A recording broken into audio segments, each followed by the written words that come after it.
so the program may begin. Thank you.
Your Excellencies, distinguished guests, ladies and gentlemen, the second day of the ASEAN Future Forum 2026 with the theme Shaping a Shared Future Together, Peace, Prosperity, and People-Centered Development is about to begin shortly. We would respectfully invite all of you to proceed to the conference hall and take your seats so the program may begin. Thank you.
Your Excellencies, distinguished guests, ladies and gentlemen, the second day of the ASEAN Future Forum 2026, with the theme Shaping a Shared Future Together, Peace, Prosperity, and People-Centered Development, is about to begin shortly. We invite all of you to proceed to the conference hall and take your seats so the program may begin. Thank you. Once again, we would respectfully invite all of our distinguished delegates and participants to proceed to the conference hall and take your seats so that the program may officially commence. Thank you.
Ladies and gentlemen, a very good morning to all of you, and we wish you an inspiring day ahead. The program will start in just a few minutes. We kindly request all the delegates to move to the ballroom, switch your mobile phones to silent mode so that the program may begin. Thank you very much.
Your Excellencies, distinguished guests, ladies and gentlemen, a very good morning and a warm welcome to Day 2 of the ASEAN Future Forum 2026. Building on the rich and inspiring dialogues of yesterday, today we continue our journey with a series of high-level discussions on some of the most defining issues of our time. From the evolving engagement of ASEAN and its partners to energy security and development models in an era of global transformation. We wish you a productive and inspiring day ahead.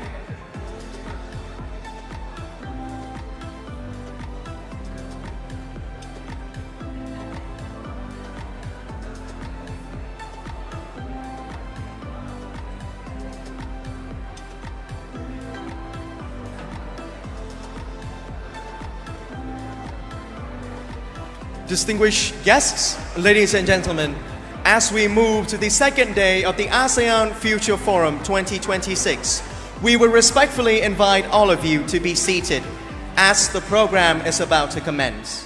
Thank you.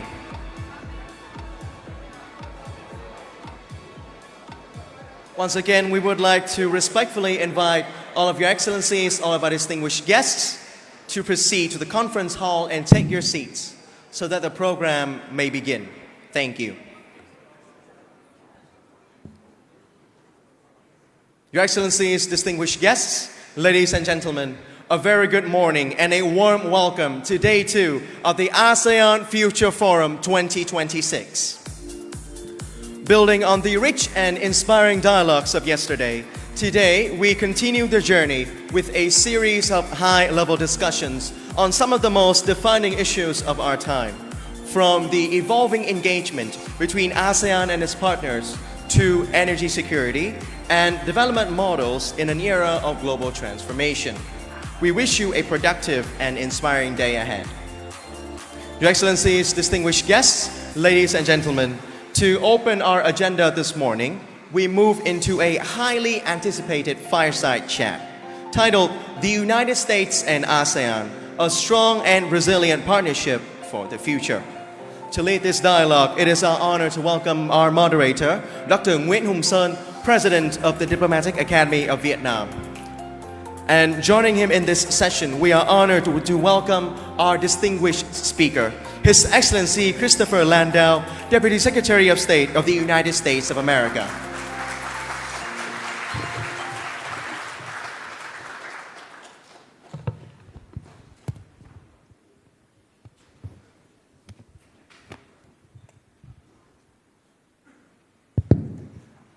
Excellencies, distinguished guests, ladies and gentlemen, welcome to the second day of the third ASEAN's Future Forum.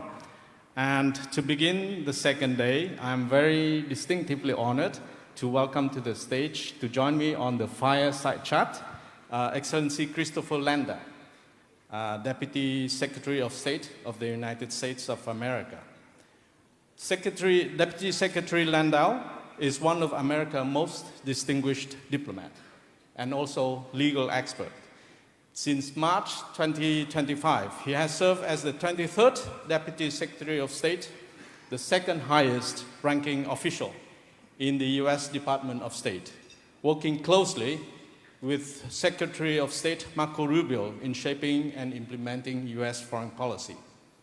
Prior to this current position, he served as United States Ambassador to Mexico from 2019 to 2021, where he led one of America's most important diplomatic missions and played a key role in advancing bilateral cooperations and regional economic integration. Graduated from Harvard University, Deputy Secretary Landau possesses unique combinations of diplomatic experience, legal experience, and also deep understanding of international relations. Sir, we are very honored to have you joining us today. So without any further ado, we are all longing to listen to your remarks on United States and ASEAN building a strong, resilient partnerships for the future. Can I invite you to the podium? Thank you.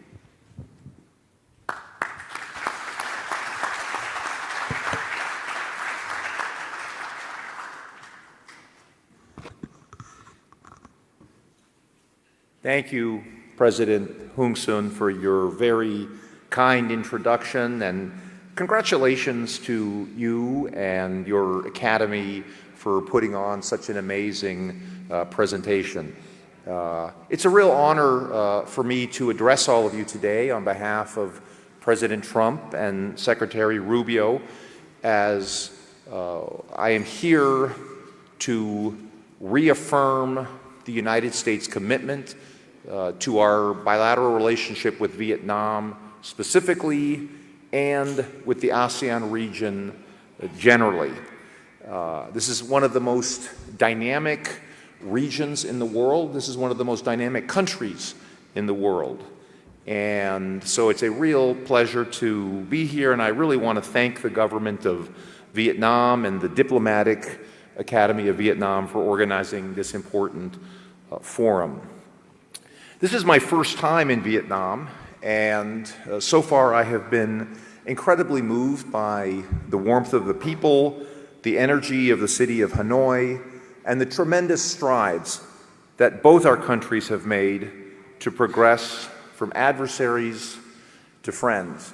I must say it's a little surreal for me, given the conflict between our countries that was underway for the first 12 years of my life, to find myself in Hanoi. It feels sometimes like I'm walking in a dream. It's been a very emotional experience for me. The conflict in Vietnam shaped my country in innumerable ways, and it is always amazing when you can move from conflict to cooperation, and I think Vietnam and the United States have made truly, truly remarkable strides, and it's a pleasure for me to be part of that story of progress and reconciliation. In fact, today, as I stand here, the United States and Vietnam are comprehensive strategic partners, a designation that reflects the depth, breadth, and ambition of our relationship. Our bilateral partnership is making remarkable progress across all priority areas: diplomatic, defense, security, and law enforcement cooperation, economic engagement, and the people-to-people ties that form the foundation of any lasting friendship. The United States supports a strong, independent, and prosperous Vietnam. That's not merely rhetoric. It's the driving principle behind our partnership with Vietnam, and it underpins our policies and our programs. The U.S.-Vietnam partnership benefits both of our peoples and reinforces the security and stability of this region that is so vital to global prosperity. We strongly support Vietnam's willingness to take on a greater role, both in the region and on the world stage. Vietnam's participation as a founding member of the Board of Peace demonstrates its commitment to international peace and security. Vietnam's willingness to contribute to the International Stabilization Force in Gaza shows the kind of principled, constructive leadership that the international community needs. Vietnam isn't just a regional player, it's truly a global partner. We also support Vietnam's vision for ASEAN's role in the region. The United States is committed to working with Vietnam on a bilateral basis in support of our shared regional priorities.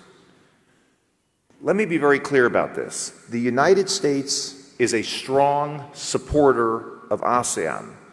I am very pleased and proud to be, I think, the highest-ranking American official ever to attend the ASEAN Future Forum, and to do so right here in Vietnam. As President Trump said last October, I believe in Kuala Lumpur, my message to the nations of Southeast Asia is that the United States is with you 100%, and we intend to be a strong partner and friend for many generations to come. We support ASEAN because we understand a fundamental truth. As one of the most dynamic and fastest growing regions on Earth, Southeast Asia is essential to our shared security and prosperity. The United States' interests in Southeast Asia, economic interests, are immense. More than 6,000 U.S. companies operate across the ASEAN region. U.S. trade and investment support 625,000 jobs in the United States. U.S. commercial ties span all 50 of our states, where American businesses export goods and services to Southeast Asian markets. We're proud to have negotiated multiple agreements on reciprocal trade with ASEAN countries, Malaysia, Indonesia, and Cambodia, and are working with scores of our trading partners to lay the foundation for a better trading order based on the principles of reciprocity, fairness, and balanced trade. On critical minerals, we're laying the groundwork for practical cooperation, sharing expertise, identifying gaps, and exploring investments that make supply chains more diverse and more resilient. The current energy crisis has clearly outlined the need for countries to diversify energy resources. The United States wants to work with you to help ASEAN member states not only navigate the current situation, but also to support long-term energy security and resilience. The United States is taking decisive steps to promote stability in global energy markets. We're working to release our strategic petroleum reserve and increase export capacity of liquefied petroleum gas, or LPG, and liquefied natural gas, or LNG, as quickly as possible to help buyers find supply. In fact, we successfully have sent shipments of crude oil and LPG to the Philippines to help mitigate supply shortages. We're also eager to continue partnering with ASEAN on expanding the ASEAN power grid to ensure access to reliable, affordable, and secure energy. The United States is proud to be ASEAN's partner of choice on digital issues. We look forward to the conclusion and implementation of an ambitious and high-standard ASEAN Digital Economy Framework Agreement that's based on international best practices and could enhance the economic futures of both the U.S. and ASEAN firms. Artificial intelligence is a transformative technology with the potential to drive economic growth, improve public services, expand educational access, and strengthen healthcare systems across ASEAN. As the leader across the full AI technology stack, from semiconductors to software to applications, and following the inaugural U.S.-ASEAN AI Ministerial 2 weeks ago, we want to identify opportunities to strengthen cooperation with ASEAN on AI development in the spirit of openness and collaboration.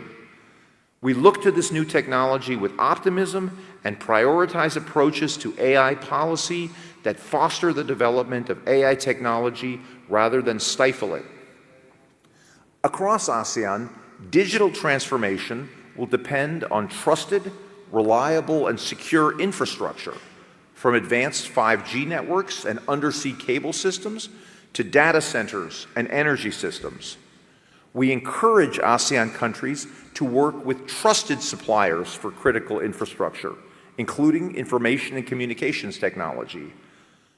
The choices you all make today about infrastructure partners will shape your security and prosperity for decades to come. As we continue to pursue these dynamic avenues of economic cooperation and development, it's vital we also work together to ensure the region remains safe, stable, and open for business. Nowhere is this more important than in the South China Sea or East Sea. As an Indo-Pacific nation itself, the United States has vital commercial and strategic interest in ensuring the South China Sea remain free to all. The United States seeks to preserve peace and stability in the South China Sea, uphold freedom of navigation and overflight, maintain the free flow of trade, and oppose any use of coercion to settle maritime disputes. This is not just about principles, it's about trillions of dollars in trade that flow through these waters annually, supporting jobs and livelihoods, not just in this region, but across the globe. We support ASEAN's efforts to negotiate a code of conduct for the South China Sea that is consistent with international law, upholds navigational rights and freedoms, and protects the interests of all nations. We're committed to working closely with Vietnam and our other ASEAN partners to protect these common interests and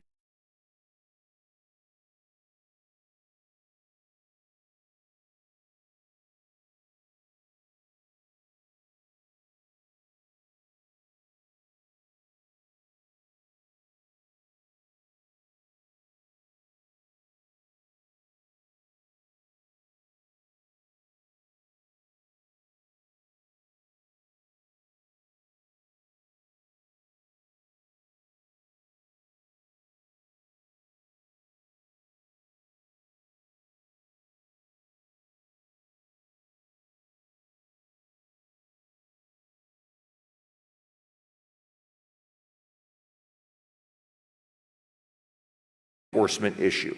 It's an issue that harms the ability of legitimate businesses to operate, and it's a humanitarian crisis that demands our collective action.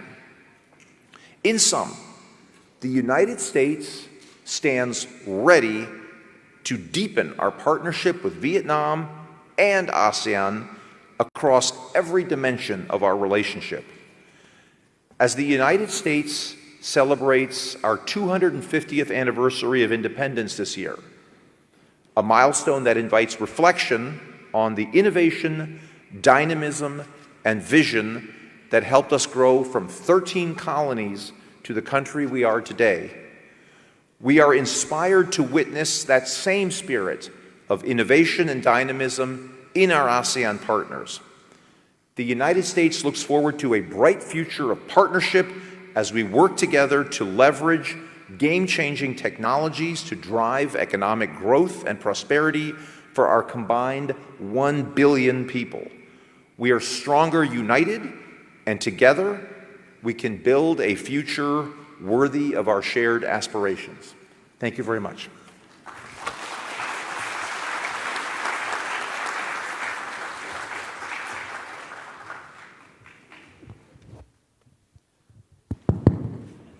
Well, thank you very much, Your Excellency. And I believe it is not too early to say happy 250th birthday to America. Less than a month now. Well, thank you very much. Thank you for a very comprehensive and very forward-looking remarks. I am very touched by your story regarding the conflict between our two countries, and I'm glad that we are not forgetting the past, but we are forgiving, and we are moving forward, and that's the attitude that we all take, and we hope that countries will take amid the growing conflicts in the world today. I just told the foreign minister, you know, I would not be sitting here today as Deputy Secretary of State if it were not for Vietnam. The conflict in this country, involving my country, shaped my whole international outlook and underscores in my mind the need for policymakers, as I am privileged to be now, to make sure we never proceed on assumptions that may be mistaken, and we don't wind up in the kind of situation that led to, I think, our very tragic, in many ways, involvement. And again, I think being here today as friends and partners just underscores the imperative on us policymakers to talk and make sure we try to cut through any misunderstandings that could lead to conflict. Well, thank you very much. So back to the ASEAN's Future Forum. Indeed, in your remarks, you highlighted the fact that you are the highest ranking US official ever attended the ASEAN's Future Forum. And we are very delighted about that, and that says a lot about US long-term commitment to ASEAN and to this region.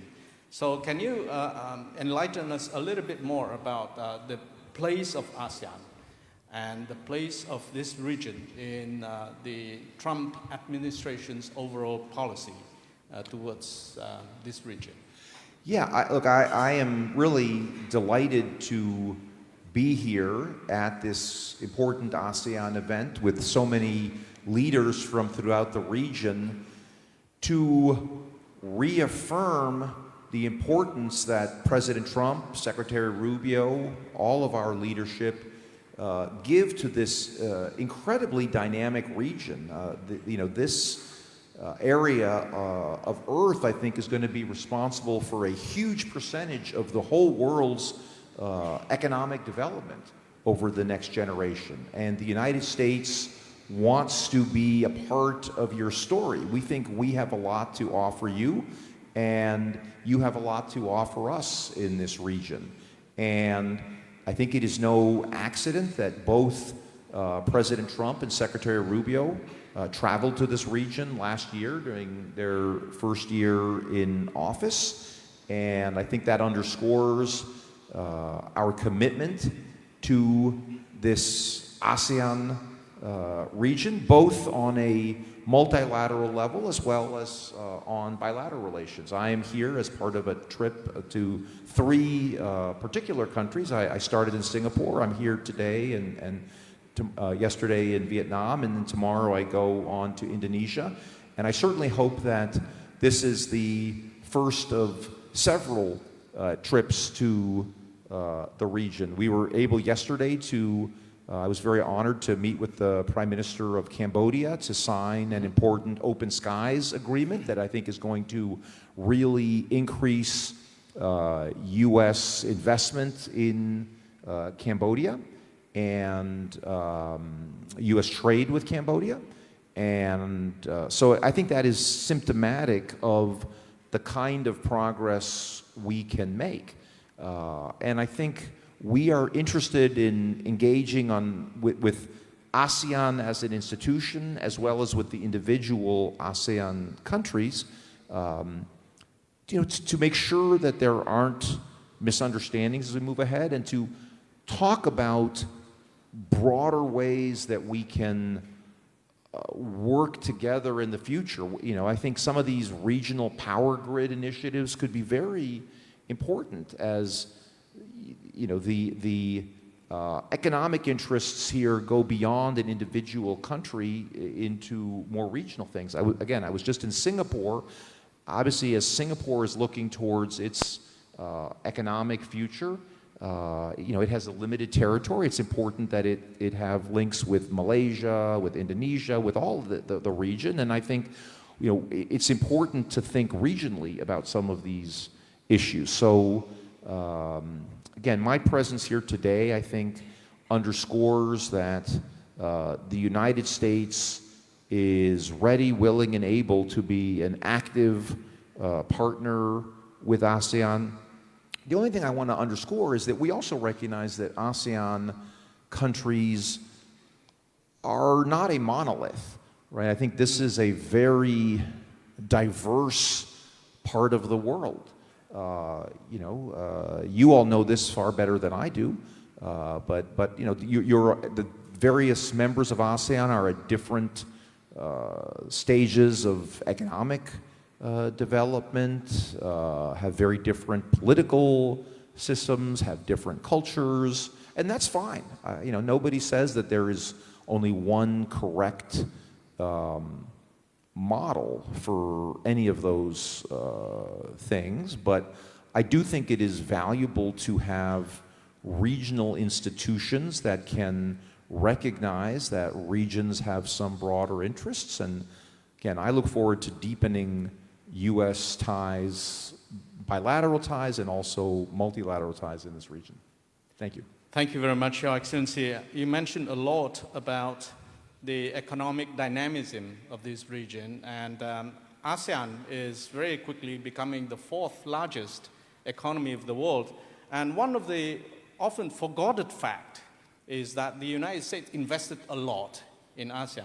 US investment in ASEAN is larger than US investment in China, Japan, South Korea, India, Hong Kong.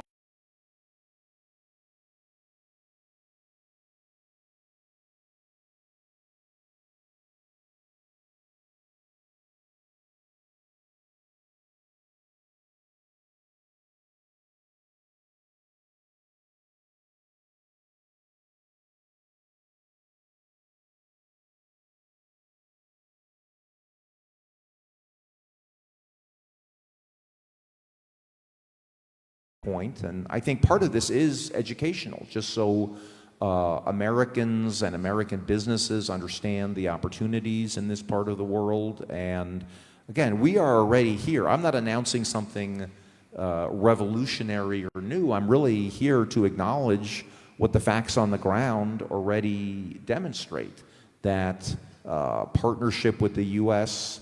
makes sense. It makes sense for the countries of ASEAN to have diversification of their economic partnerships. Let me start out, as well as security partnerships. Let me start out just by emphasizing the critical role of energy as the foundation of all economic development. I think, again, that the current energy crisis underscores what should be obvious by now, that as countries develop economically, it is critical for them to have energy security, and having a very large percentage of your energy supply flow through a strait or a complicated geopolitical part of the world is not always the best strategy for success. And I think that creates many new opportunities. The United States is an energy powerhouse, and you don't have to navigate through complicated geographical or geopolitical waters to get here from the United States in most cases. So again, I want to just underscore the many different areas, I think, in which ASEAN countries can work with the United States, both, as I said, on LPG, LNG, nuclear power. There's a wide range of issues, but unless you get energy correct, it's hard to see how you get any of your economic policies correct. I also think, this part of the world is a highly digital part of the world, and I think the United States is clearly a digital and technological powerhouse. I want to make sure that as AI takes on an increasing role in our lives, that the nations of this part of the world have access to the best AI technology. And you won't be surprised to know that I think that's from the United States. And certainly we want to deepen our cooperation in these technological areas. And so, those are some of, I think, the highlights. And ultimately, I think the ASEAN countries, we are certainly looking, as we are rebalancing our trade relations throughout the world, to increase our exports to this part of the world. I think this part of the world has been an export powerhouse, but I also think that the growth of internal markets here opens new dimensions to opening prospects for more imports from the United States. And I just think it's very important for all of us to keep in mind that ultimately trade relations have to be balanced. If it gets out of whack, that is just like any relationship, it is not healthy if imbalances develop. So I think it is important, as your countries in this very dynamic part of the world expand your economies, that we make sure that we, from the beginning, if we see potential imbalances creeping in, that we address them early on. And I think that's, again, I think it's very exciting in a sense to think about the new markets that have been created as prosperity rises in this part of the world. And I think, you know, there are very, very positive directions that this can take as your standards of living in this part of the world rise dramatically. So look forward to more American exports to this part of the world, increasing American investment in this part of the world, and hopefully investment also in the United States.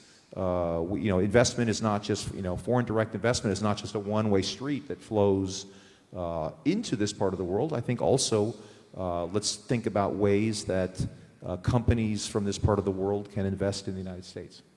Thank you. Well, thank you, Excellency, for mentioning the energy security, because that's such a huge topic in the region right now. And immediately after this session, there's going to be a sessions on energy security. So your remarks is going to be extremely important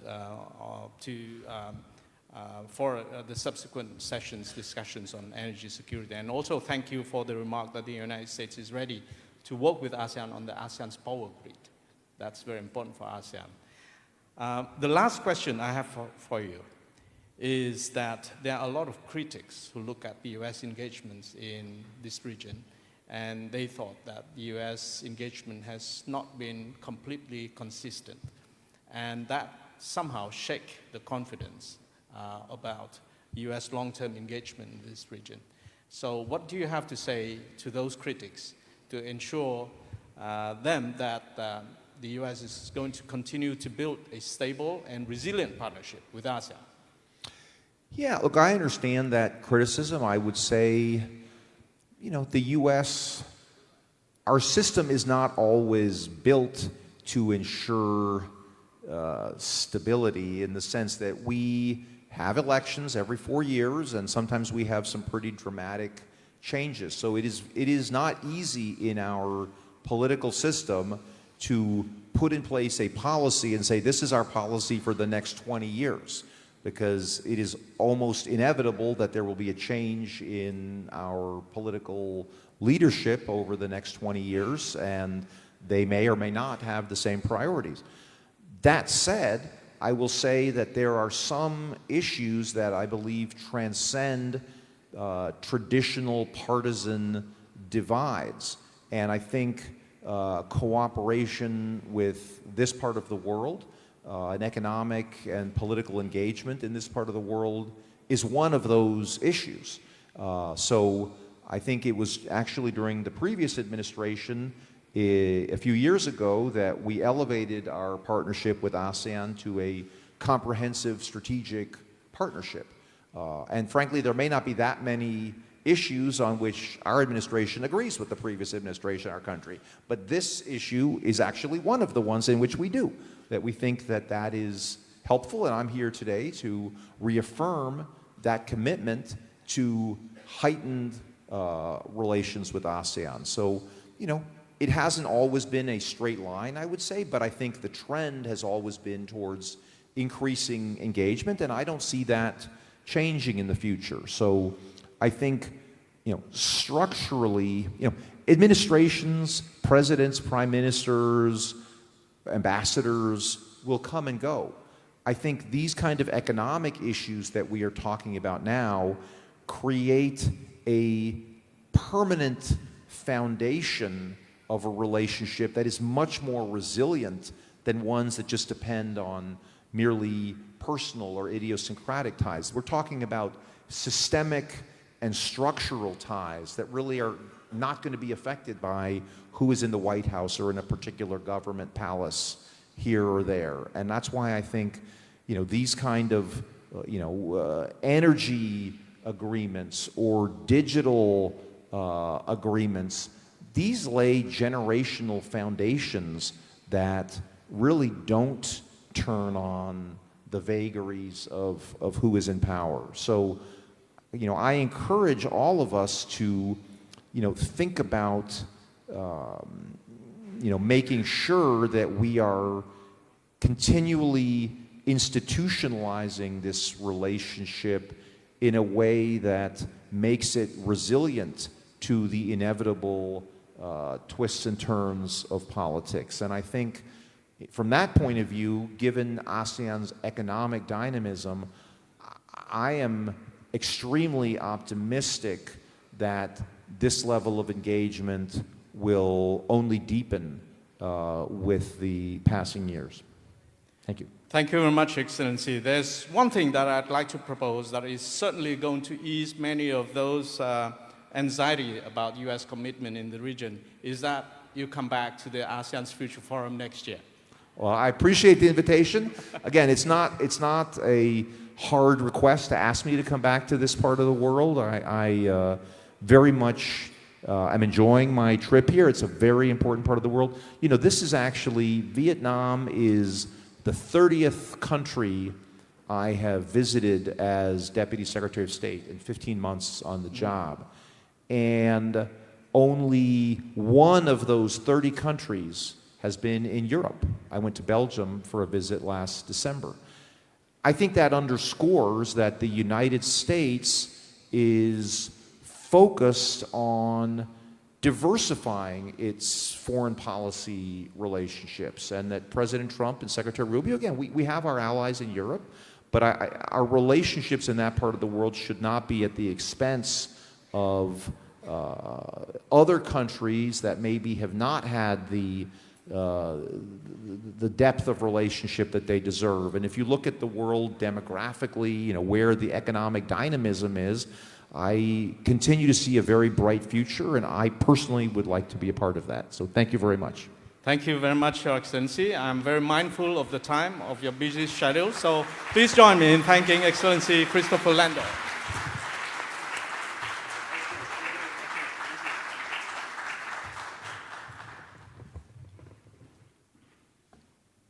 Thank you, Dr. Nguyen Hùng Sơn and His Excellency Christopher Landau for a truly inspiring and thought-provoking fireside chat. Your Excellencies, distinguished guests, ladies and gentlemen, we will now take a short break before our next session.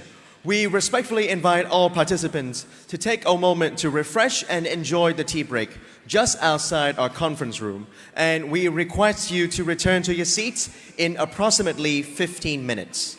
The program will resume at 10 a.m. this morning. Thank you. Ladies and gentlemen, once again, we invite all participants to take a moment to refresh and enjoy the tea break that's just outside our conference room. And we kindly request that you return to your seats in approximately 15 minutes. The program will resume at 10 a.m. sharp this morning. Thank you.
Proceed.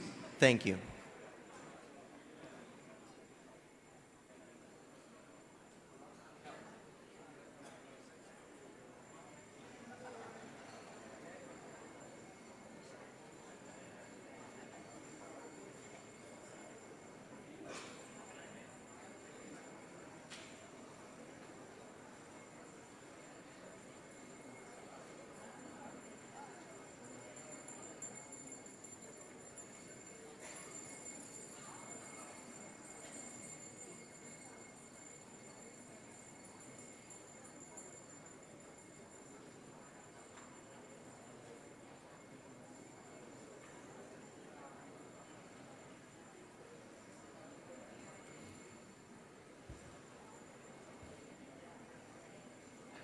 Your Excellencies, distinguished guests, ladies and gentlemen, welcome to the fourth plenary session of the ASEAN Future Forum 2026, titled Enhancing Energy Security in the New Context. As the world undergoes profound energy transitions, this session will examine the challenges and opportunities that ASEAN faces on its path towards a secure, sustainable, and resilient energy future. To open our discussion, we are honored to invite our first lead speaker, MP Seema Malhotra, Parliamentary Under-Secretary of State for the Indo-Pacific, the Foreign, Commonwealth and Development Office of the United Kingdom.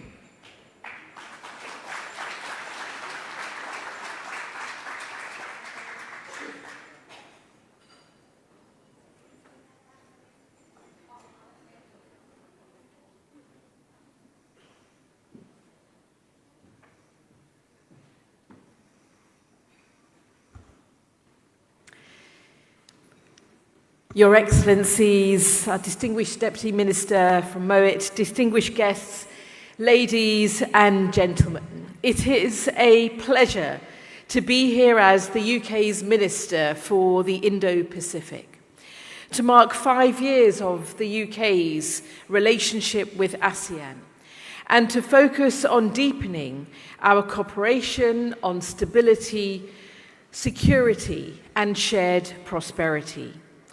Since its founding, ASEAN has been an anchor for regional peace and security. The UK's partnership is built around our support for ASEAN centrality and the ASEAN outlook on the Indo-Pacific. We are at a time when our partnership matters more than ever. And I am pleased to see it growing in depth, in trust, and in what we ask of each other. And I want to pay tribute to Vietnam's leadership in hosting this forum and shaping the broader international debate, including the recent keynote speech at the Shangri-La Dialogue by General Secretary To Lam, who we were honoured to host in the UK last October. We are grateful for the strong support that Vietnam has given to the United Kingdom as our country coordinator in ASEAN. And let me also thank the ambassadors from Southeast Asia on the ASEAN London Committee, with whom I have close engagement and whose insights and perspectives form part of the ongoing dialogue between our nations. The spirit of partnership in which we meet matters more than ever in a world that is seeing greater instability. We need to restate and renew our commitment to a free and open Indo-Pacific and a rules-based international order, the foundations for our economic security and the prosperity of our people. And we need to recognize that the Euro-Atlantic and the Indo-Pacific security cannot be divided. Recent global instability has reinforced why our economic security is also underpinned by our energy security. Conflict in the Middle East has disrupted energy markets. Risks to shipping in the Strait of Hormuz have pushed up oil and gas prices. We are all seeing the impact. Many countries in Southeast Asia have felt pressures particularly sharply on fuel supplies, on electricity generation, and on the cost of transport fertilizer, and food. At the ASEAN summit in the Philippines, leaders sent a clear message about keeping sea routes open and rejecting unilateral measures that restrict access in line with international law. This is a critical moment as the Strait of Hormuz closure continues to disrupt global energy supplies. Freedom of navigation must be restored without delay to allow free and unimpeded transit through the strait without tolls or restrictions. This is why the UK, jointly with France, has also been leading efforts working with over 40 countries, including Southeast Asian representation, to translate diplomatic consensus into a practical, coordinated plan to safeguard international shipping. This is the second time in less than 5 years that global events have driven up fossil fuel prices and disrupted supply. It is clear that energy systems that depend heavily on imported oil and gas are exposed when crises happen. Alongside this, the strategic imperative to build climate resilience is accelerating the need for energy security and new investment in sustainable green and clean technologies for the future. Just as many of you are already taking steps in your own nations and across ASEAN, the UK is also accelerating investment in clean power. It strengthens economic security, supports long-term growth, and gives countries more control over their energy. Across ASEAN, countries are expanding solar and wind, investing in storage, and strengthening energy systems. In the UK, 50% of our energy comes from renewable energy sources. This was 7% in 2010. The transformation has been driven by our leadership in offshore wind power, our deep experience with nuclear power, and our world-leading expertise in carbon capture, usage, and storage. Events in the Middle East have reinforced our commitment to achieving clean power by 2030. So the question is, how we go further together. There are 3 areas where we believe cooperation matters the most. First, managing immediate pressures. Recent events have shown how quickly these can build in energy markets. The UK has wide experience through our focus on 3 areas: close monitoring of markets and supply chains, protecting market stability, and working with international partners. We are ready to share that experience and to work with our ASEAN partners to strengthen regional approaches. That includes practical cooperation on information sharing, stockpiling, and testing how systems respond under pressure. We also need to reduce exposure to future shocks. And so our second focus must be on strengthening energy systems over time. We understand and we see that resilience comes from diversification across supply routes and sources, and from stronger, more flexible electricity systems. Through expertise and investment, we are backing regional efforts to scale clean energy. The Just Energy Transition Partnerships in Indonesia and here in Vietnam, where we co-chair the initiative alongside the EU, are clear examples of our clean energy partnerships in action. Here in Vietnam, we are working with the national power system operators to integrate more renewable energy into the grid. And I am pleased this week to be launching our new UK-backed green finance facility. Initiatives such as the joint ASEAN-UK Green Transition Fund are also helping mobilise significant private capital, unlocking much-needed investment and building a more resilient electricity system. Our development finance institution British International Investment, with whom I work closely, plays a frontier role in crowding in private finance into Southeast Asia's energy transition, such as last month's investment into Singapore's Fast-P blended finance vehicle to accelerate decarbonisation across the region. We also recognise that, like the UK, several ASEAN member states see a role for nuclear power in future. Resilience also comes from deeper regional and multilateral connections. And we are working closely with the Asian Development Bank and the World Bank to develop a pipeline of projects to realise the ASEAN power grid. We support this work because it can strengthen resilience, increase energy access for communities and businesses, and maximise the benefits of the region's abundant renewable energy resources. Increasing access to green finance and energy security were important themes at the Asian Development Bank annual meeting in Uzbekistan, which I attended recently as the UK alternate governor for the ADB last month. The UK is the biggest European donor to the Asian Development Fund, and we recognise how much this matters.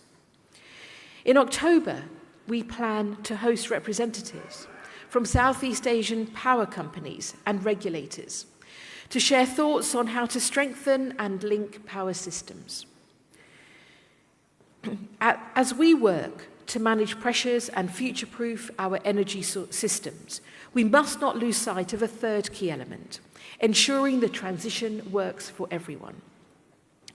ASEAN weighs this up carefully as part of wider efforts to close the development gap across Southeast Asia and build resilience, balancing energy security, economic growth, affordability, and the move towards cleaner systems. In the UK too, we have a clear focus, at home and internationally, on fair access to affordable finance for energy projects, backing technologies like renewables and storage, and building the skills to deliver the energy transition. It also means working in a way that supports local industries, jobs, and growth. But none of this is straightforward. We know it will require a long-term approach and close cooperation. The partnership the UK and ASEAN have built over the last 5 years provides a strong foundation. Energy policy has been at the heart of our work together, and that will continue. We need energy systems that reduce the risks that come from fossil fuel dependence and that are more connected and resilient. And we must ensure this brings benefits for all our people. I am proud of the UK's partnership with ASEAN.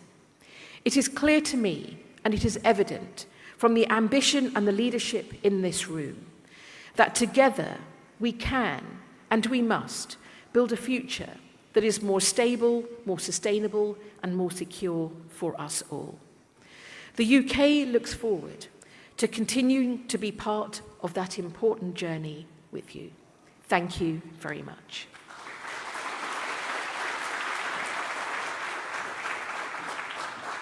Thank you, MP Seema Malhotra, for your valuable and thought-provoking remarks. We now have the honor of inviting our second lead speaker, His Excellency Nguyen Hoàng Long, Deputy Minister of the Ministry of Industry and Trade of Vietnam. Your Excellency, the floor is yours.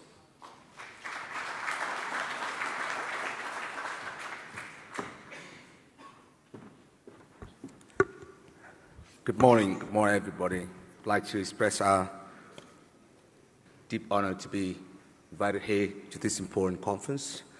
Excellencies, ministers and ambassadors, distinguished guests, ladies and gentlemen. It is under the ASEAN Future Forum 2026 with the enhancing energy security in the new context. And I'd like to share the perspective from the Ministry of Trade and Industry of Vietnam. And energy has always been a foundation for economic growth, industrial development, improved living standards. However, the context in which we pursue energy security is changing rapidly and profoundly. Geopolitical tensions, regional conflicts, disruption along strategic transport routes, supply chain vulnerabilities, climate change, and the global energy transition are creating new pressures on national and regional energy systems. Particularly, the escalating tensions in the Middle East have once again demonstrated that global energy markets, particularly the oil and gas markets, remain highly exposed to geopolitical risks with potential implications for price volatility, supply uncertainty, and broader socio-economic stability. Against this backdrop, energy security can no longer be understood simply as ensuring sufficient energy supply to meet demand. Today, it requires a more comprehensive approach. Energy security means access to stable, reliable, and affordable energy. The uninterrupted flow of energy trade, the ability to anticipate, respond to, and recover from shocks, the capacity to advance a just, inclusive, and sustainable energy transition. For ASEAN, this is an increasing urgent task. Our region remains one of the world's most dynamic centers of growth. Energy demand will continue to rise alongside industrialization, urbanization, digital transformation, and expanding production. At the same time, ASEAN economies are highly open and closely connected to the trade, investment, and regional supply chains. Any disruption to the energy supply could therefore have direct impacts on growth, manufacturing, logistics, supply and food security, tourism, small and medium-sized enterprise, and people's livelihoods. Ladies and gentlemen, from a regional perspective, ASEAN needs to maintain a balanced approach among three key objectives: ensuring energy security, advancing the energy transition, and maintaining affordability for people and businesses. This is not an easy task, especially as many economies are still recovering. Infrastructure needs remain substantial, and pressure to reduce emissions and pursue green transformation is becoming increasingly urgent. The ASEAN commitment to energy cooperation is clearly reflected in regional frameworks, particularly the ASEAN Plan of Action for Energy Cooperation 2026-2030. Aspirational targets such as reducing energy intensity, increasing the share of renewable energy in the total primary energy supply, and expanding renewable energy in installed power capacity are not only climate-related objectives.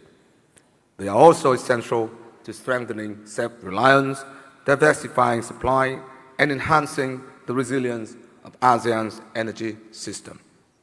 At the same time, ASEAN should continue to make full use of existing energy cooperation mechanisms for energy security, including the ASEAN Framework Agreement on Petroleum Security Agreement. This framework can play an important role in strengthening information sharing, mutual support, and coordinated responses in the event of supply disruption. Mutual support, this time, risk monitoring, data sharing, and policy coordination will help ASEAN respond more quickly and effectively to uncertainties in the global energy market. Regional energy connectivity must also remain a strategic priority. Advancing the ASEAN power grid, expanding cross-border electricity trade, developing sub-regional power interconnection projects, and strengthening the LNG infrastructure under the Trans-ASEAN gas pipeline framework will contribute to more flexible, interconnected, and resilient regional energy markets. Ladies and gentlemen, in the new context, I believe ASEAN energy cooperation should focus on 5 key directions. First, we need to strengthen the resilience of regional energy supply chains, including crude oil, natural gas, LNG, refined petroleum products, biofuels, renewable energy equipment, critical materials, and other essential inputs for the production, transport, and daily life. Second, we should diversify energy sources and supply routes while maintaining safe, secure, and open sea lanes in accordance with international law. The stability of energy transport routes is vital to the growth and prosperity of our region. Third, ASEAN should promote a just and inclusive energy transition, ensuring that shift towards cleaner energy does not place excessive burdens on people, businesses, or developing economies. Fourth, we need further advance energy efficiency and demand-side management. These are among the fastest, most practical, and most cost-effective solutions to ease supply pressures, reduce the impact of energy price shocks, and enhance economic competitiveness. And fifth, ASEAN should mobilize greater financial, technological, and knowledge resources from dialogue partners, international organizations, financial institutions, private sector, and the business community. Such support will be very critical for developing energy infrastructure, clean technologies, energy storage, hydrogen, biofuels, transport electrification, and other emerging energy solutions. Ladies and gentlemen, today's discussion is both timely and important. The question before us is not only how to secure enough energy for growth, it is how to build a regional energy system that is safer, flexible, greener, and more resilient in the face of growing uncertainty. I hope our distinguished speakers and participants will share their insights on several important questions. How can ASEAN better respond to the geopolitical shocks and energy supply chain disruption? How can we advance energy transition while maintaining affordability and competitiveness? How can we strengthen regional energy infrastructure and energy trade? And how ASEAN-led mechanisms become a stronger foundation for a secure, sustainable, and inclusive energy future.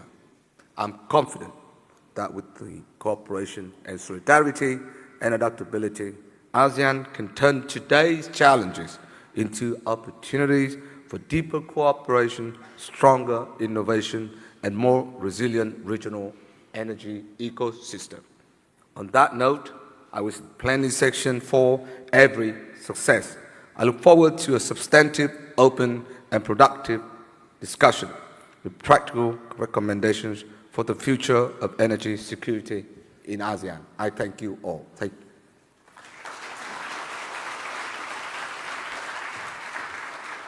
Thank you, Your Excellency Nguyễn Hoàng Long, for your very insightful perspectives. Your Excellencies, distinguished guests, ladies and gentlemen, having heard from both of our lead speakers, we now have the opportunity to dive deeper into these critical issues through an open and dynamic panel discussion. We respectfully invite Mr. Frederick Cleum, Director, Southeast Asia, The Economist, to moderate this conversation. Joining him on stage, please welcome our distinguished speakers. Ms. Christiana Hageneder, Program Director, GIZ Energy Support Program. Dr. Venkatachalam Anbumoji, Senior Research Fellow for Innovation, Economic Research Institute for ASEAN and East Asia. Dr. Nguyen Anh Tuấn, Vice Chairman of the Vietnam Energy Association. And once again, ladies and gentlemen, another warm round of applause to welcome our moderator and speakers on the stage. Thank you so much for this very warm introduction, and thank you all for spending your time with us. You could be anywhere in the world right now. You could be having pho in this wonderful place, but you are here with us, and we appreciate it a ton. Thank you very much for this.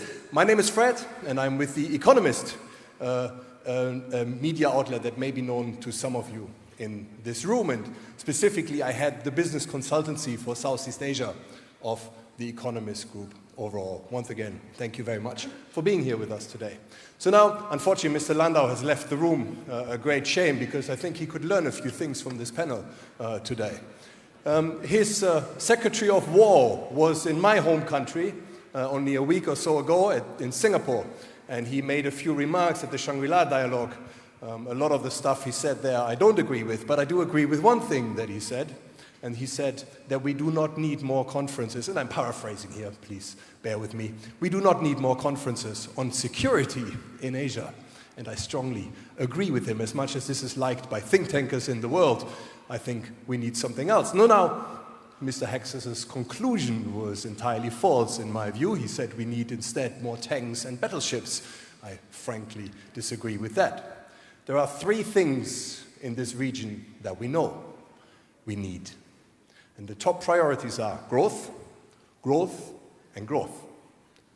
And as an economist looking now for 20 years at this region, I'm very concerned about growth in Southeast Asia, perhaps ex-Singapore and Malaysia. But this shall be a discussion for another day. So now watch this segue. If there is one thing in economics, one rule in economics that is as closely deterministic as perhaps natural science rules, then it is this one thing: the causal relationship between energy consumption and economic growth. No energy consumption, no growth. More energy consumption, more growth. So I appreciate there's a bit of variance to this, but it's economics after all. We just make stuff up as we go along. So now, this energy, of course, has to come from somewhere. And as we certainly increase our demand, as we electrify our economies, and as we continue to grow north of 8% in this part of the world, for example, we need more and more of this. And there are three sources which are the vast majority of our energy consumption here by a mile. Number one. Does anyone know? What is number one? Coal. What is number two? Oil. And what is number three? Gas. So these three fossil fuels make up about 90% or so, depending on individual economies, of our energy consumption here in this region. And now, I guess the problem in the Middle East, and perhaps other wars before, has shown us how vulnerable we are to external supply shocks, specifically when it comes to energy. So now the question is then, where else can the energy come from? And this is something that I'm looking forward to discuss with my excellent panel today as well. And the question is, of course, also if those three primary sources are fossil fuels, then the question is, of course, where does this leave our ambitious climate targets?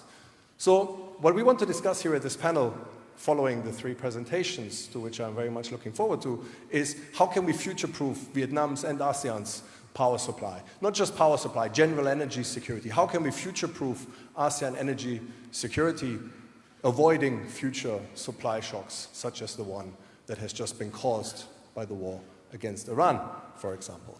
So I would invite my panelists now to the stage, and there has been a change in plan that has been conferred to me by the organizers. I'm afraid you do not have 10 minutes each. You have at the very most 5 minutes each, and I shall be the Prussian Singaporean I am and be very diligent with my timekeeping.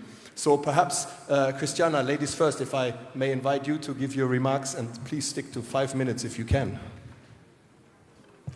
Thank you very much. Excellencies, distinguished guests, ladies and gentlemen, I will be brief, but please allow me to bring a bit of optimism and positiveness into this room, because I think, and I have some facts brought here, crisis is a catalyst for the energy transition.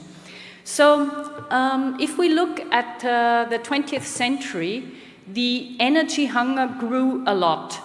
And if we just look at the fossil fuels, and if you could change the slides to the next one, you can see that the 20th century was really a growth in fossil fuels. I don't see the next slide. Please, can you share the next slide? Yes. Here you can see what was the 20th century. It's oil and coal, it's gas, and it is LNG. And we just look at the distribution globally, because this is also the root cause of some crisis that we faced. Oil and coal is transported by ships. OPEC was founded to steer and manage that a bit. Gas transported on pipelines, for example, Eurasian big pipelines. and later on LNG came and changed the game of gas with transporting it on ships. This brought a lot of globalization with gas as well. And you can see this is a clear picture of the 20th century, because the 21st century will give us a different picture. Next slide, please. In the 21st century, we saw energy globalization, international interdependencies. Economic growth is mostly depending on energy imports. And the dependencies are accepted. In the 20th century, they were still accepted in the 21st century because it was based on international agreements. We had WTO founded in 1995, if I'm not mistaken. There were a lot of international agreements based on that. It was triggered by the end of the Cold War. Maybe this is a bit of a European perspective, please bear with me, but this is how we faced, and huge economic growth in the ASEAN countries. That is marking the 21st century. Next slide, please. And then a lot of crises. Never let a good crisis pass by unused. We can learn so much, and now allow me to have a little look at Germany. Because Germany decided to have an energy transition because it felt the dependency on energy imports tremendously. Several shocks in Germany, and I would say in Europe and globally. Oil price shocks in the 1970s, I still remember that. Spikes in price 2008 and following later, we see it today as well. We had also especially felt in Germany nuclear shocks with Chernobyl explosions, the catastrophe in 1986, I still remember that. And 2011, Fukushima, and this was then the decision by the German government to phase out of nuclear until 2023.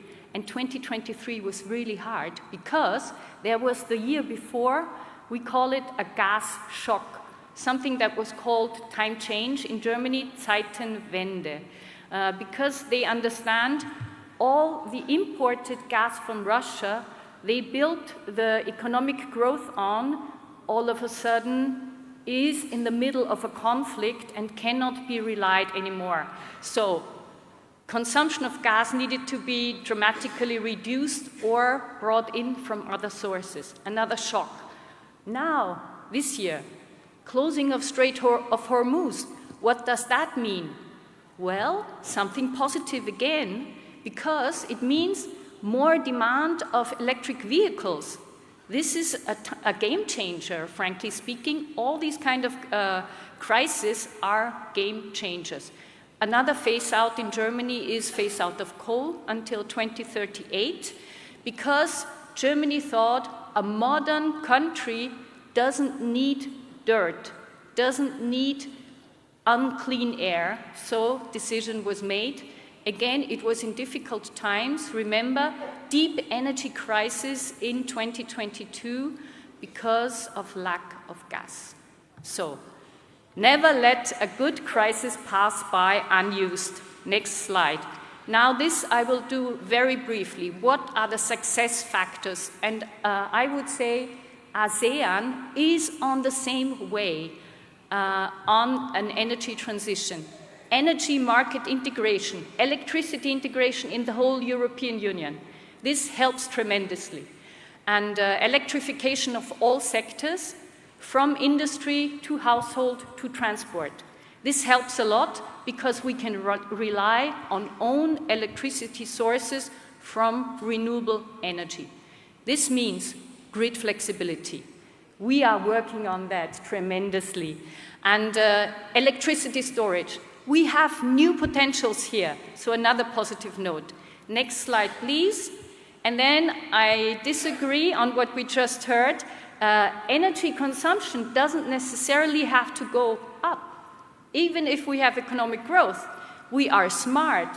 We can have decoupling of energy use, at the same time having economic growth. So this is energy intensity, has to go down. The energy used by $1, we now are more smart, we can know we can reduce that. So this is very important. Next slide, quickly, I will finish in a minute. Renewable energy is growing. We see that in ASEAN countries. Sorry for that. It's growing dramatically. Wind, solar, ASEAN has huge potential. Next slide. And then the grid expansion. You can see a lot of kilometers of new grid is being built in Germany, but also in ASEAN. And next slide. We help the Vietnamese government with exactly smart grids. This is the basis of all to accommodate renewable energy and storage. This is where we support the Vietnamese government and build capacities for a lot of new growth. This is the fact where we said we need to have a social change. Energy transition means a lot of new jobs, and this is important as well. Thank you very much. Thank you so much. Thank you so much. Never waste a crisis, right? Okay, this is certainly something we're going to bring back to the discussion later. Dr. Anbu, and may I request very strict timekeeping? Good morning, and ladies and gentlemen, and it is my great pleasure to be here, and thanks for the Diplomatic Academy of Vietnam for organizing this event. And, Catherine mentioned about this crisis should not be wasted. But if you look into ASEAN, there is a need for decoupling, I think, and also there is a need for recoupling. And I think ASEAN is different from EU, and still we need energy. And to look into the baseline of ASEAN, and you see that is it represents about 37 trillion economy, and that depends upon the fueling, how we are going to fuel this trillion economy. That need the primary energy demand we calculated is about 550 million tons. So that also translated into these embedded emissions, which is 1.1 trillion. And here the challenge here is both decoupling, that is the economic growth need to be decoupled from this energy use, and also recoupling. We have substantial population of our 600 million population is deprived of the clean energy, and so that social aspect is also coming in. That's why, this energy security is important. And if you decompose how that our structure, ASEAN structure, composition of energy security is very much depend upon the imported energy. I think Eric mentioned about the coal, gas, and LPG and LNG. And if you look into the Hormuz, and nearly 80% of this Hormuz energy supply is tinged towards the Asia. And within this 85% and 75% is going to these emerging economies of the ASEAN. But if you look into it, in the Hormuz, about 20 million barrels of oil passing through it. But if you look into this, where our energy security lies, and it is a very difficult, it is an inconvenient truth. And if you look the oil stockpiling and how much of the oil reserves we have, and IEA standards basically aim for 90 days. But if you come into this Vietnam, it is looking for about 37%. The still target is in the future, but not now. This is a structure, I think, what we had, and I think the most inconvenient truth is we have been becoming a net importer of the gas and LNGs. And so this Hormuz crisis has asked us to rethink about the energy security. And This energy security is also very much linked to this economic security. If you see, that is what happened in the last 3 months, starting from the late February, and if you see, that is we are witnessing a change in our structure. There is a kind of cascading efforts about this oil supply. When the Hormuz is closed down, we found kind of a paralysis exists. For example, the supply of the naphtha, one of the petroleum product, has been halted. We find there is a helium, there is a collapse in the helium market. Then we found that increase in the fertilizer prices that has an impact about the food security, and as well as the logistics, and particularly that is we are paying more for what we used to pay for it. And you can go to the market, you can check, and Singapore, most of the logistics of these ships are waiting for, and here. So what is our immediate defense mechanisms? That is one is the immediate defense is oil stockpiling, and we need to look into it. And if you see, there is the how much is that is a strategic petroleum reserve that is we have now. And in the case of Vietnam, it is for the 75 to 80 days. And in the case of Philippines, it is only 30 days.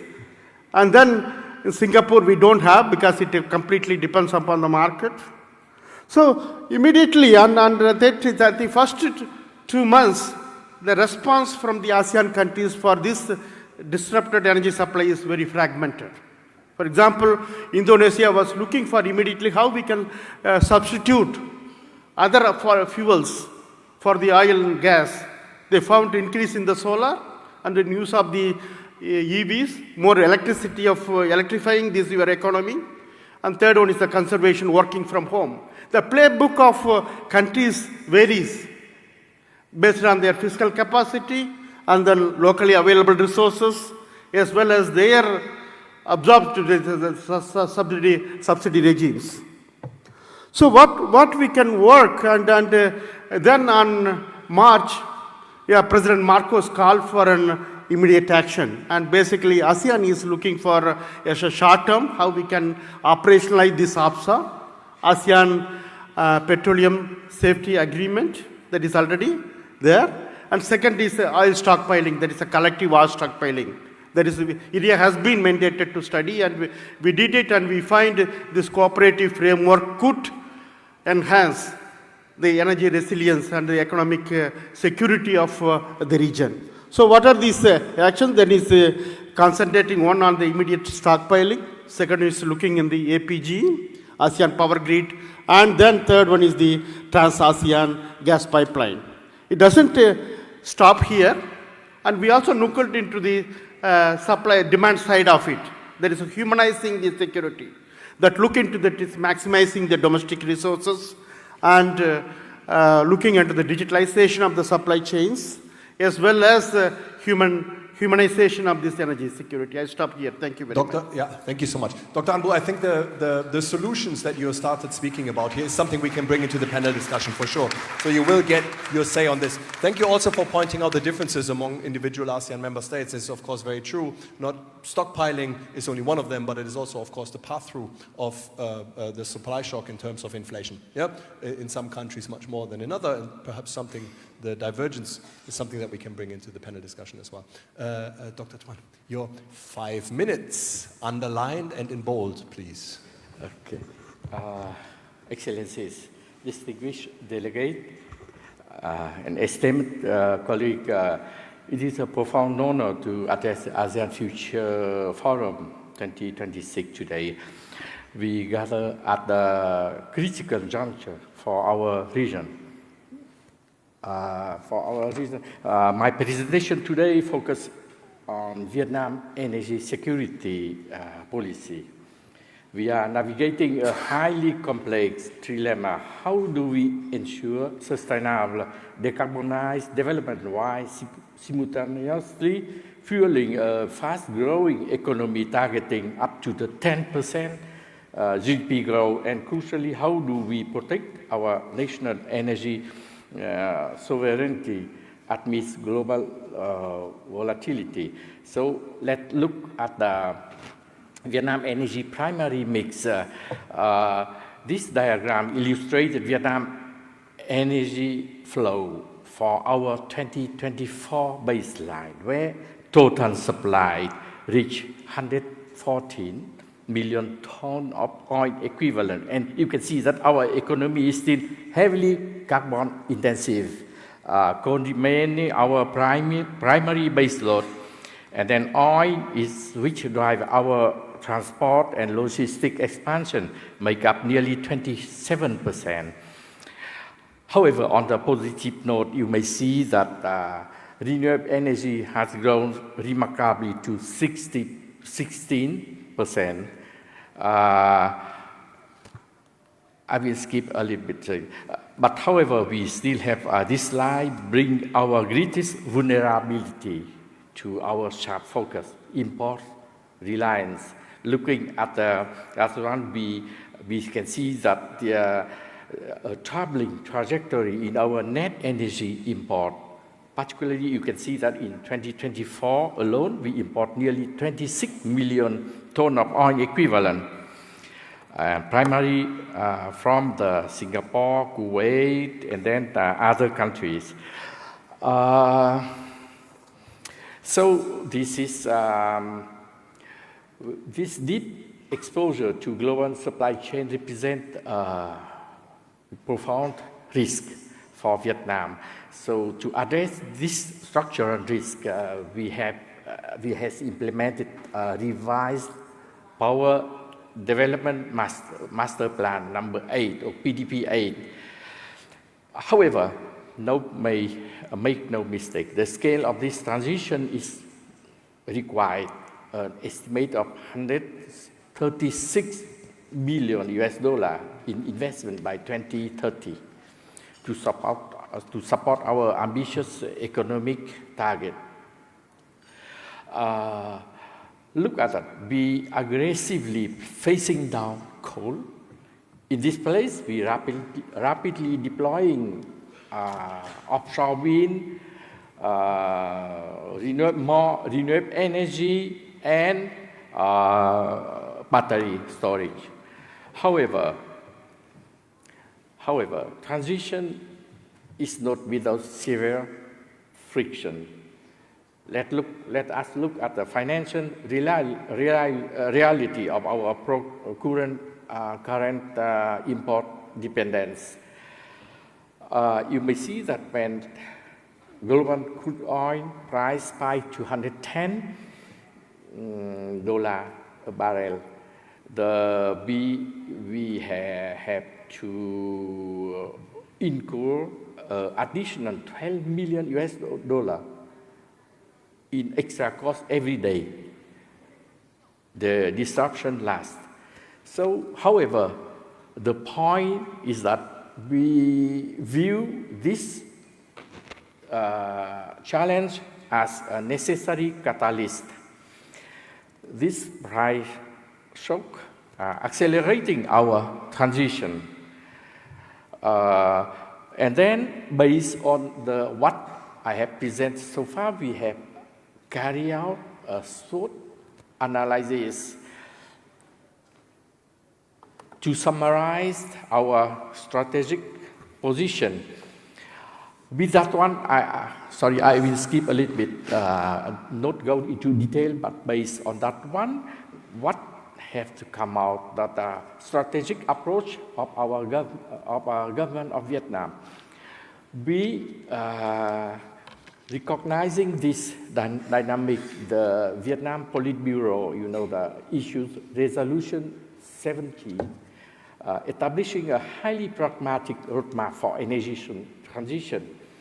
Here, I would like to stress that we are deliberately avoiding extreme overnight change that could destabilize our economy. So our approach rests on 3 pillars, as shown in the slide. Pillar 1 is focusing on optimizing our domestic resources. Pillar 2 is about physical security. And pillar 3 is we need stable base load. With that one, we see that it represents a fundamental paradigm shift in Hanoi. We are moving away from the old singular mindset of simply ensuring sufficient power to keep the light on.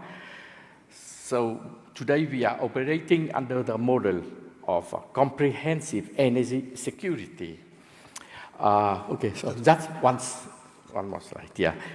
So I will skip that one, and last slide, I would like to focus that as we look, I would like to share with you some reflection that means here in Vietnam, we think that true energy security is not a static achievement. It is a continuous, delicate act of balancing competing forces.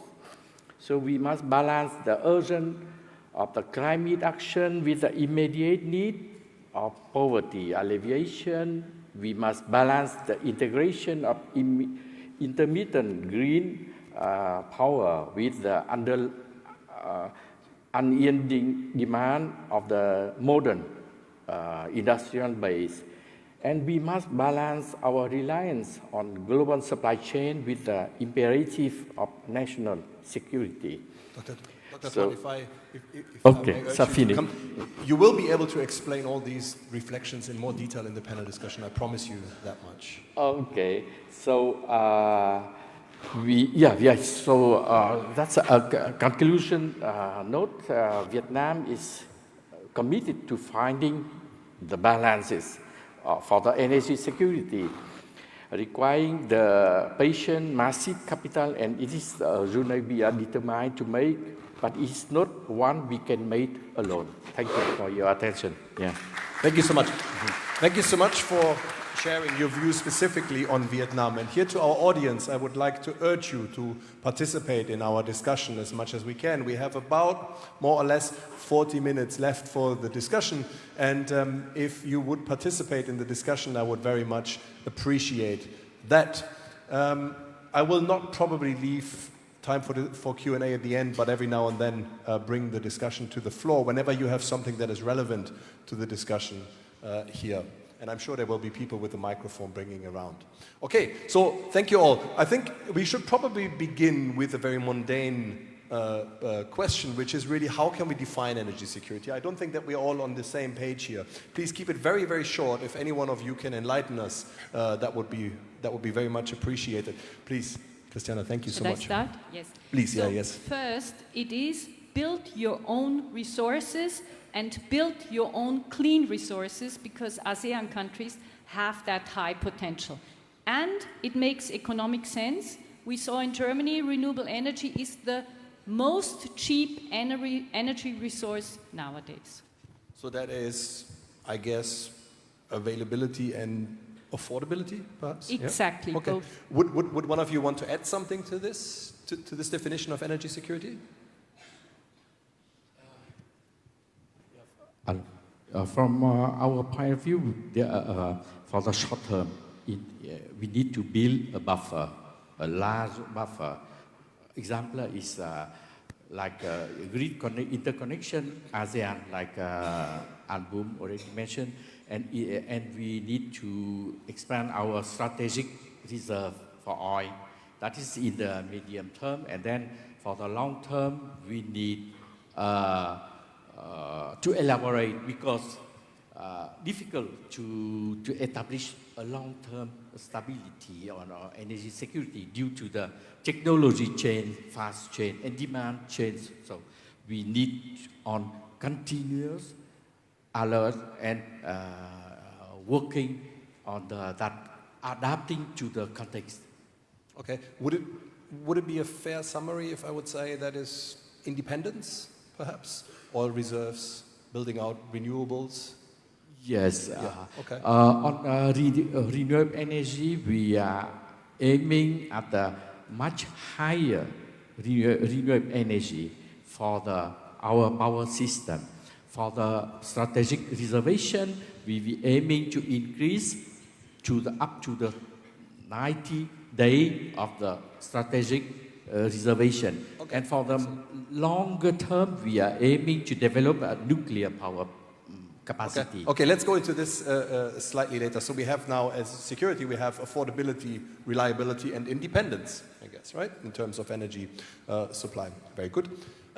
So I guess the elephant in the room here is, of course, the Strait of Hormuz. And the American gentleman earlier was so kind to share with us that America is going to release some strategic oil reserves and help us here in the region with a crisis that arguably they caused themselves in the first place. But we are missing about, what, 15, you said 20, I think a few barrels of oil passed through, so probably the oil market is short, what, 15 million barrels per day, more or less.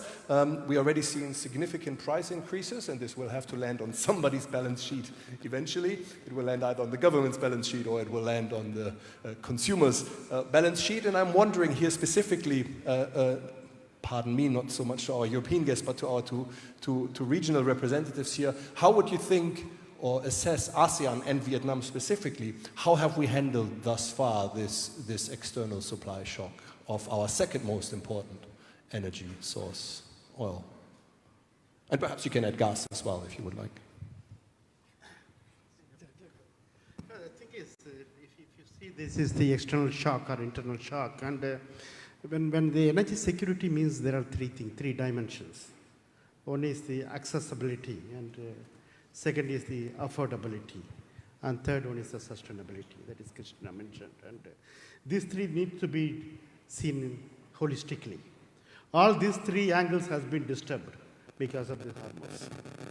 But if it happened in the late February, and if you look into the responses, the first 2 months, it is completely fragmented, and each country is responding to this crisis, because it is a kind of uncharted territory, and they said the crisis will end and sooner or later, but it didn't. It became a kind of permanent crisis. And the means are different too. Yeah.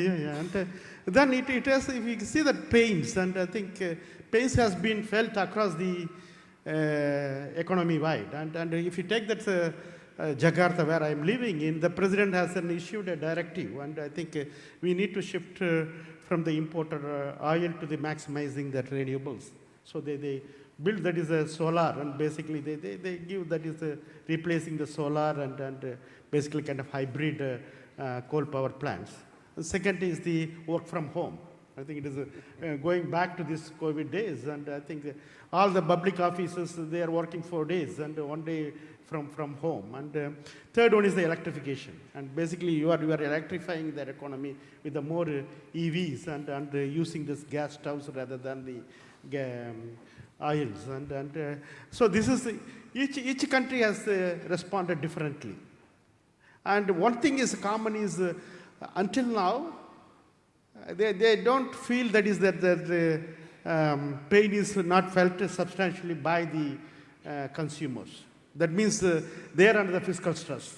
I think almost all the countries has the subsidy regimes. But basically that is a kind of government are stretching their fiscal space to finance it. And I think the future, the worst will be coming soon. And not now, at that time, I think now the gasoline prices has been blown up. I think nearly some countries has already started introducing it, and the consumers are paying for it. And that is where the energy security comes in, and that is affordability. I think that is so far we have been keeping it in stake. I think we cannot continue to act like this. Well, the pass-through is certainly different depending on what country you look at, right? I mean, if your friends here from Malaysia who are Malaysian citizens will certainly know that Budi 95 is still in place, and you wouldn't know that there was an energy crisis if you are in Malaysia, for example. To some extent in Indonesia too, and then in Philippines, for example, the pass-through has been massive. Cassandra, sorry, just 1 second before I come to you. Tuan, can you say something about Vietnam specifically? How do you think it is handled? Yeah, I would like to share with you. In fact, Vietnam, we are talking and we are preparing for energy transition since some year. But the recent energy shock, just as I mentioned earlier in my presentation, is accelerate our transition. And at the same time, looking at tactically respond to that crisis. From Vietnam side, I would like to say that this is very good, very good.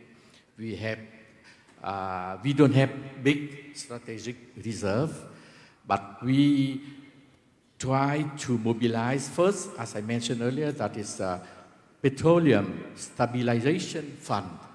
Of course, this is small fund, but it absorbs some kind of very brutal shock at the beginning.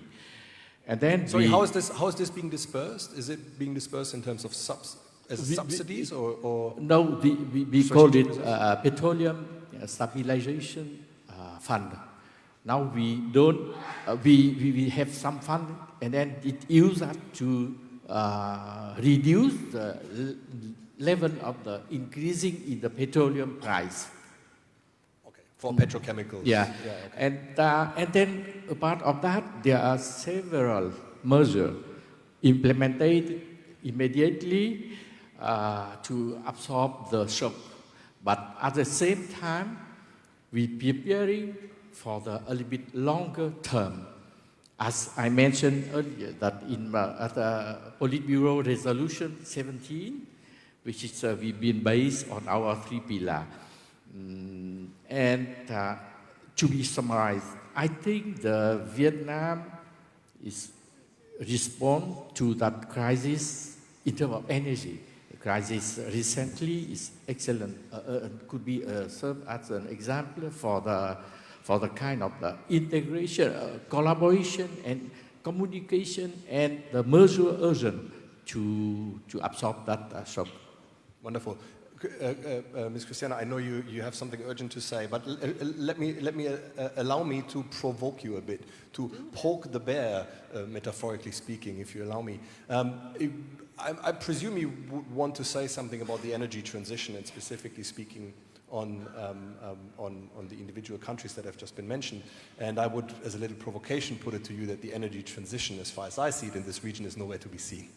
So we have 90%, most countries here, 90% reliance on fossil fuels and fossil fuels alone. That hasn't really changed. A few solar panels here and there don't move the dial at all. And we have even more solar production than the grids can absorb.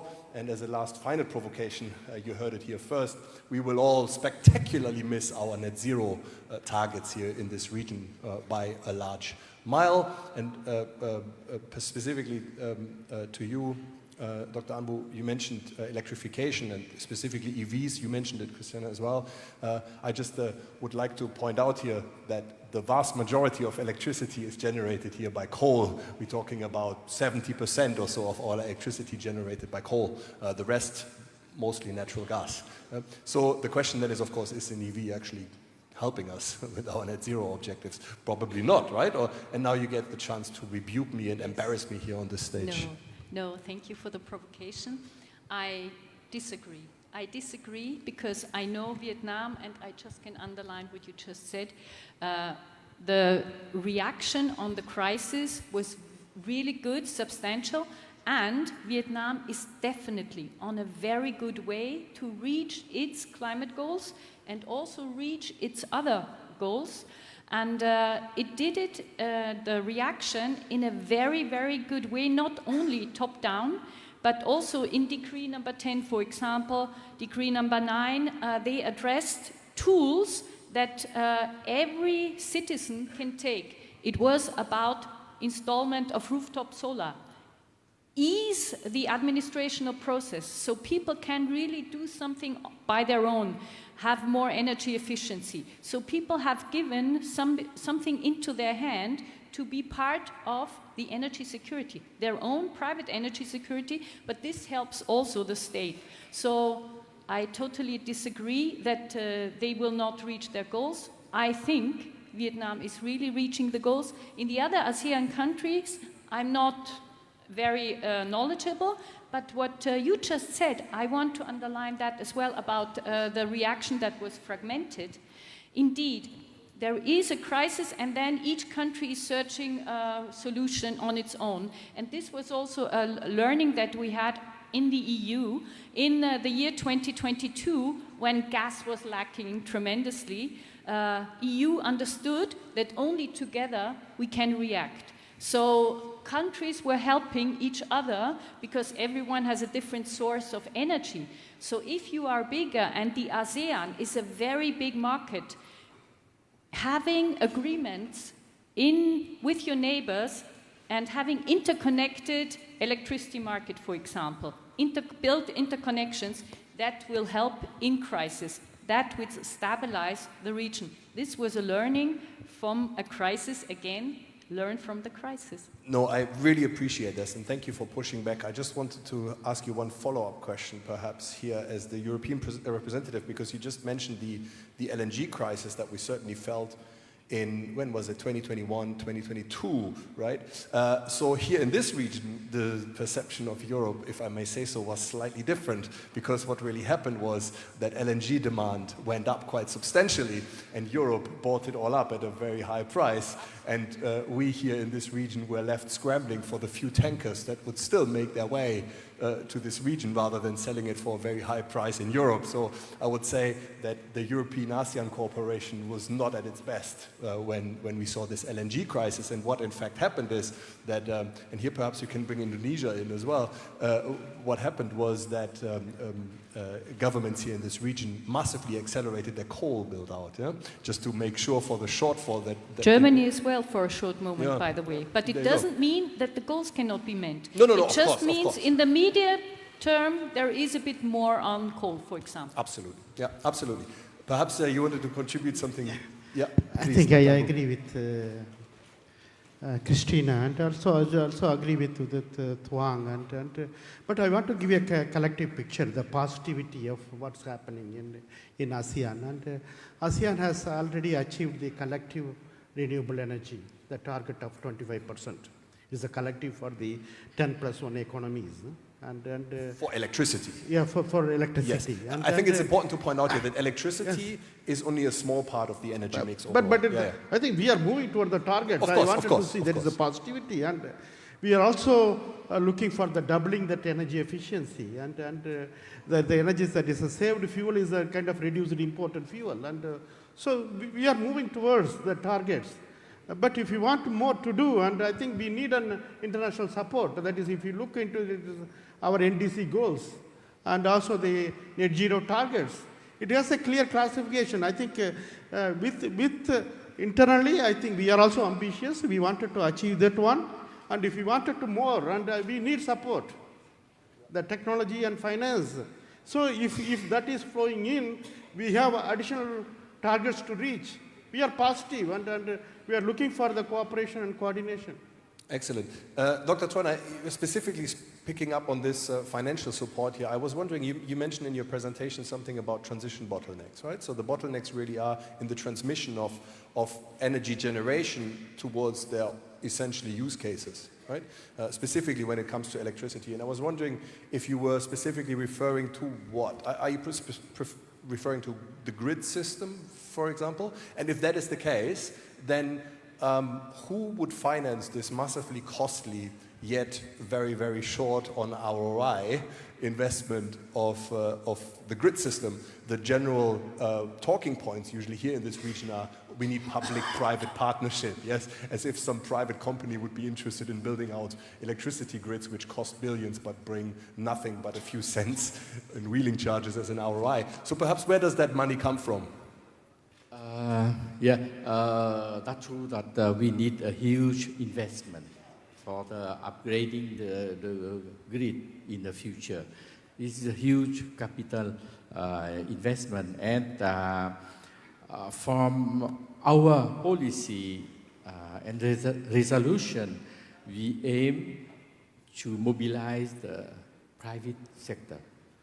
And then second thing is, as Dr. Album mentioned about the Asian power grid, where it will be interconnected and mobilized under the elaboration between the ASEAN collaboration on the grid. And part of the grid mobilization will be based on the FDI and concessional loans. And the government is currently actively to elaborate various policies to improve, to get involvement of the private sector, of the FDI, and then concessional loan for the upgrading the grid for Vietnam. Excellent. Okay, before I invite our audience to pose a few questions, I want to address one very specific question that I have. And in fact, I went to a conference in KL only a couple of days ago where we're speaking specifically about the question of baseload.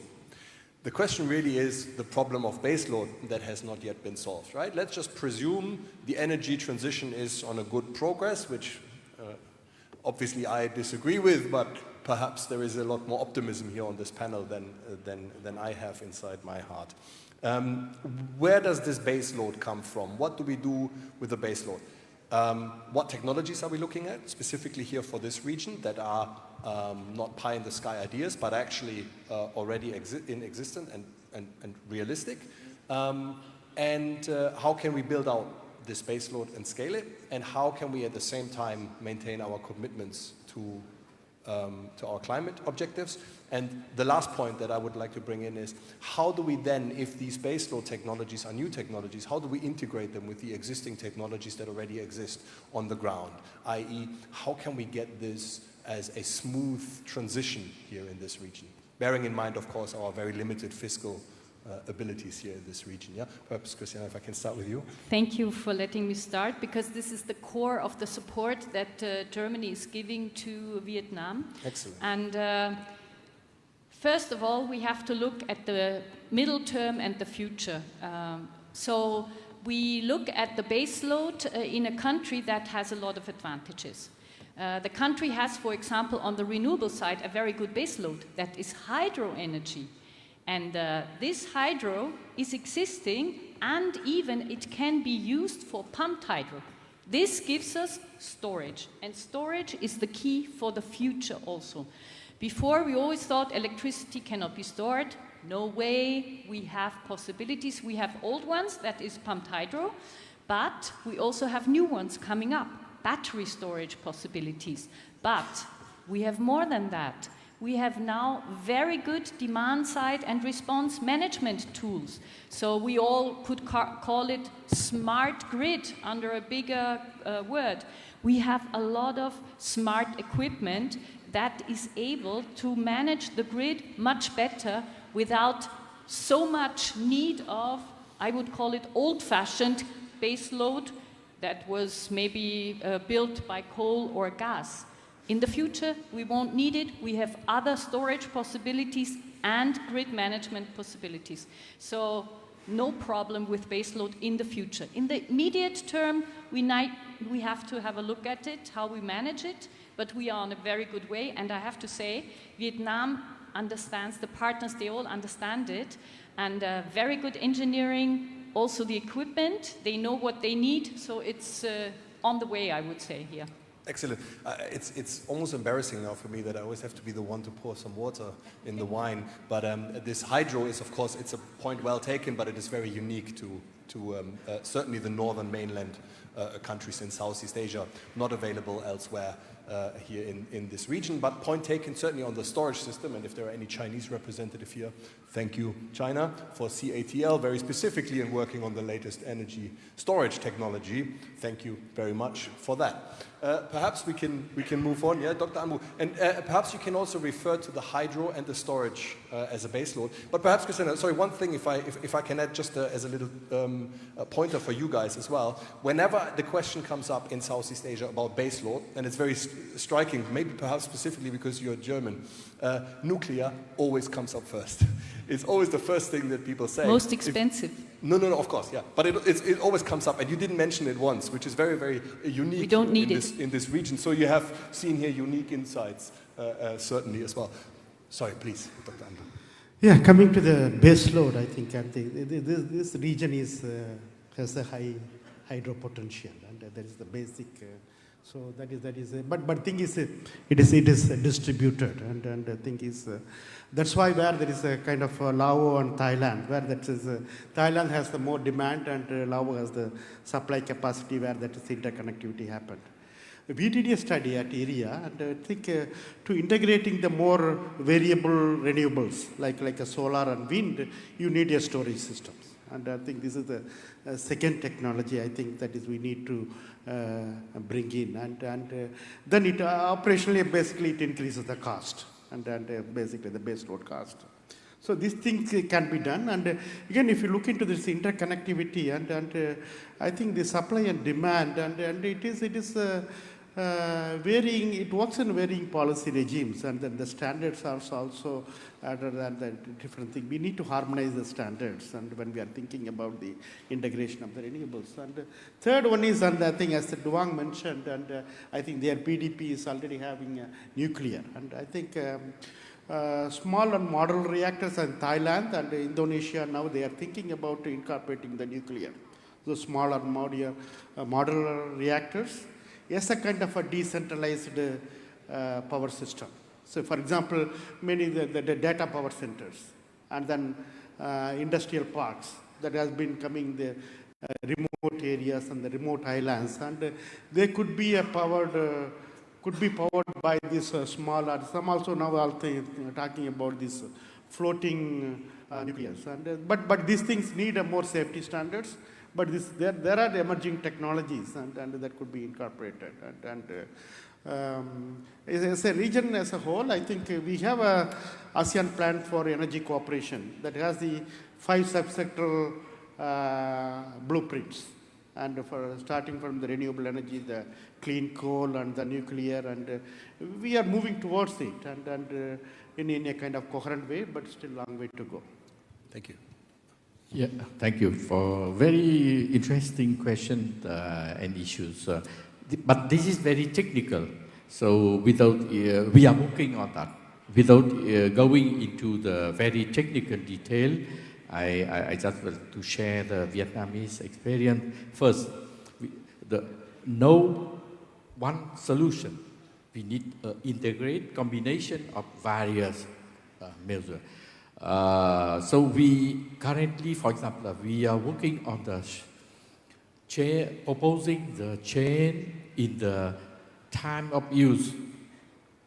That means the shifting of the peak load to the low to the off-peak load, and then we try to promote battery storage, and that is immediately. And in the a little bit in the medium term, we look at the LNG as intermediate replacement for the coal-fired power plant. And if you look at a little bit further in the long term, we, as I mentioned earlier, that we are looking for the nuclear, for the pump storage, and further, in terms of technology, we may think about the advanced geothermal power plant. Where is this? Yeah, that is a very brief. But behind this one, we need to continue to work on that. Excellent. So all Southeast Asian countries have different ideas about baseload. Certainly Malaysia is looking specifically at gas. More and more gas plants in Malaysia. In Singapore, we have absolutely no choice whatsoever in terms of baseload. It will never be able to provide it, but who knows? Hope dies last, as they say in Germany. I would open now the round for discussion here and invite a few folks here, but I haven't seen any hands up yet, and now they are coming up. So if I may ask somebody here from the organizing team to bring around the microphone, and I don't even know where to start. There is a gentleman here in the middle with the red tie. Perhaps we take 2 or 3 questions, and please introduce yourself very quickly and keep your questions short and sharp.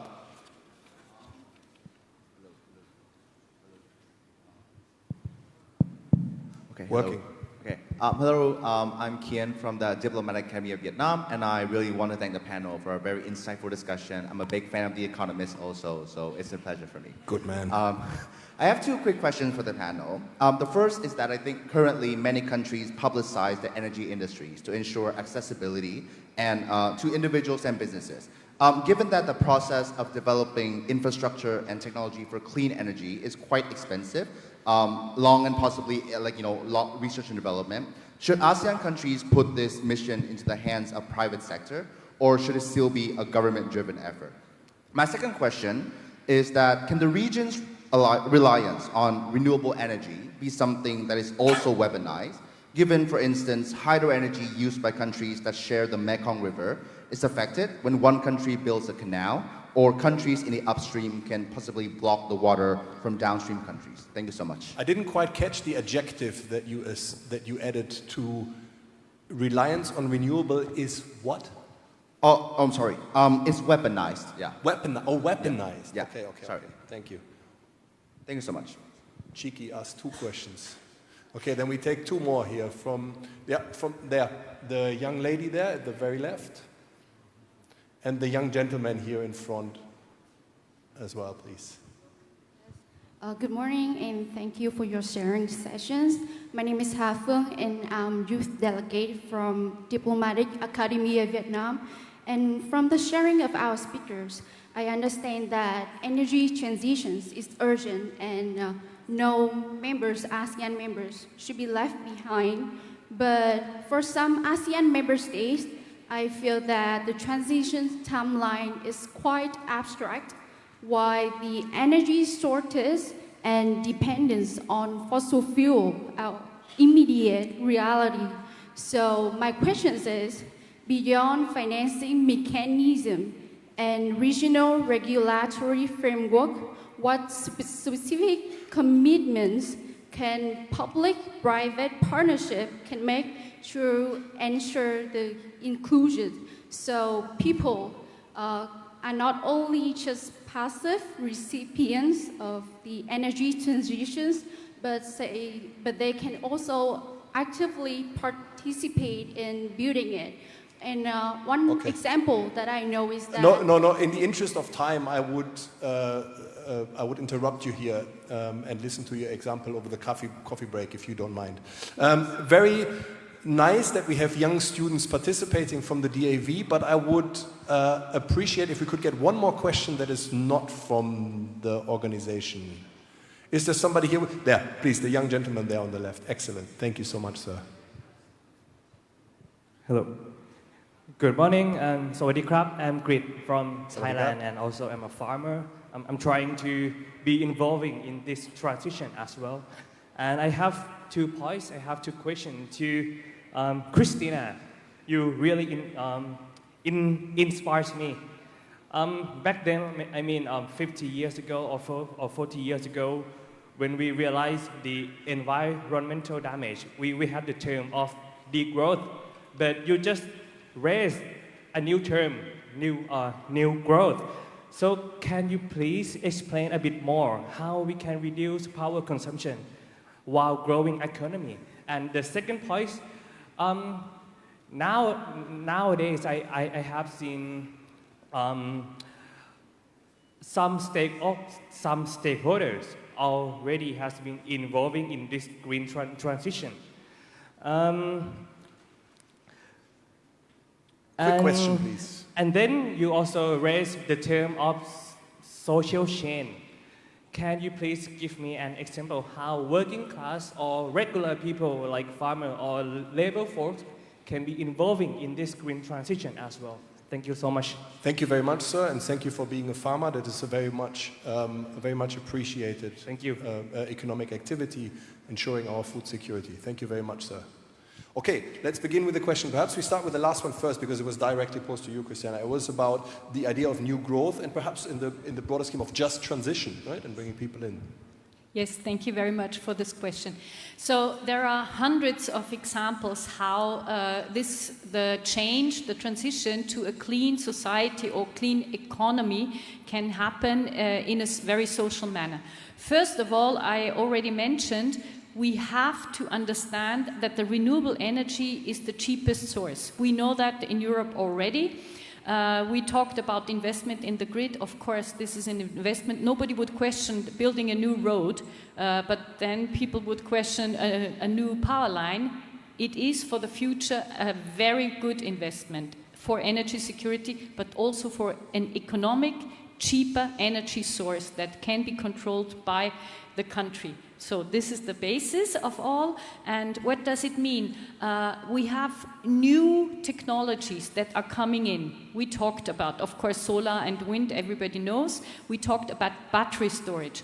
But when it comes to energy efficiency, or we call it resource efficiency, that is the best and most clever way how an economy can build the future.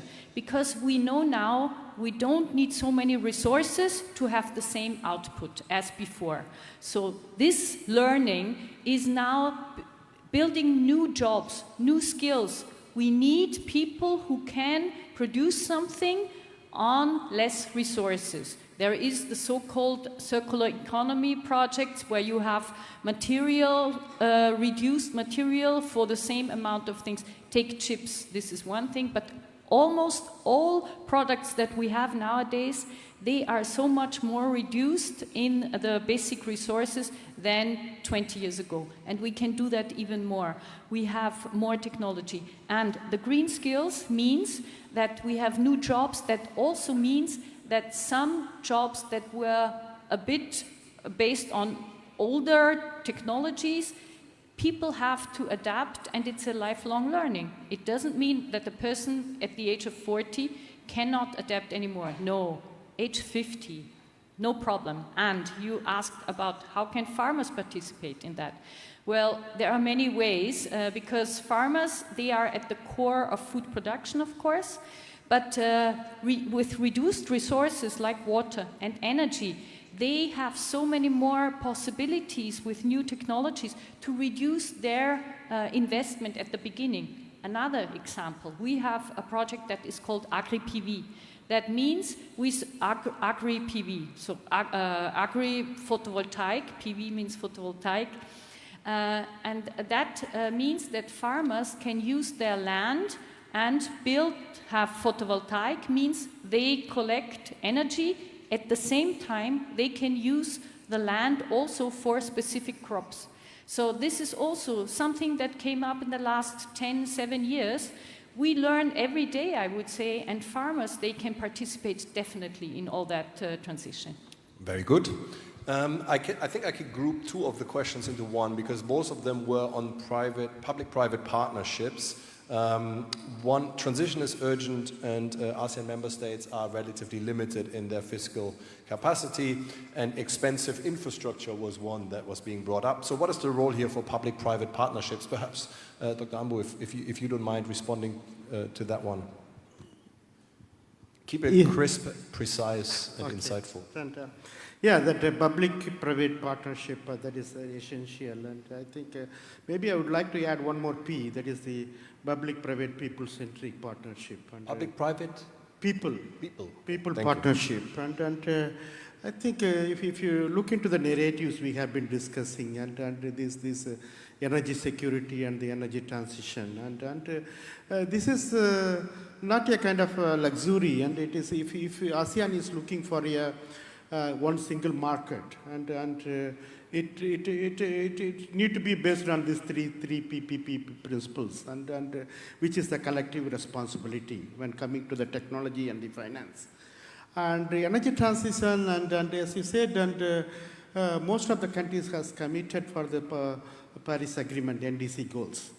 It has been done with careful evaluation, what is the potential and how we can move forward, and they developed the technology roadmap and the financial roadmap.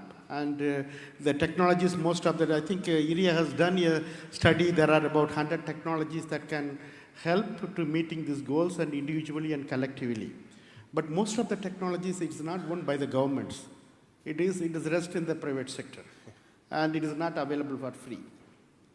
And that is where your public and private partnership comes in. And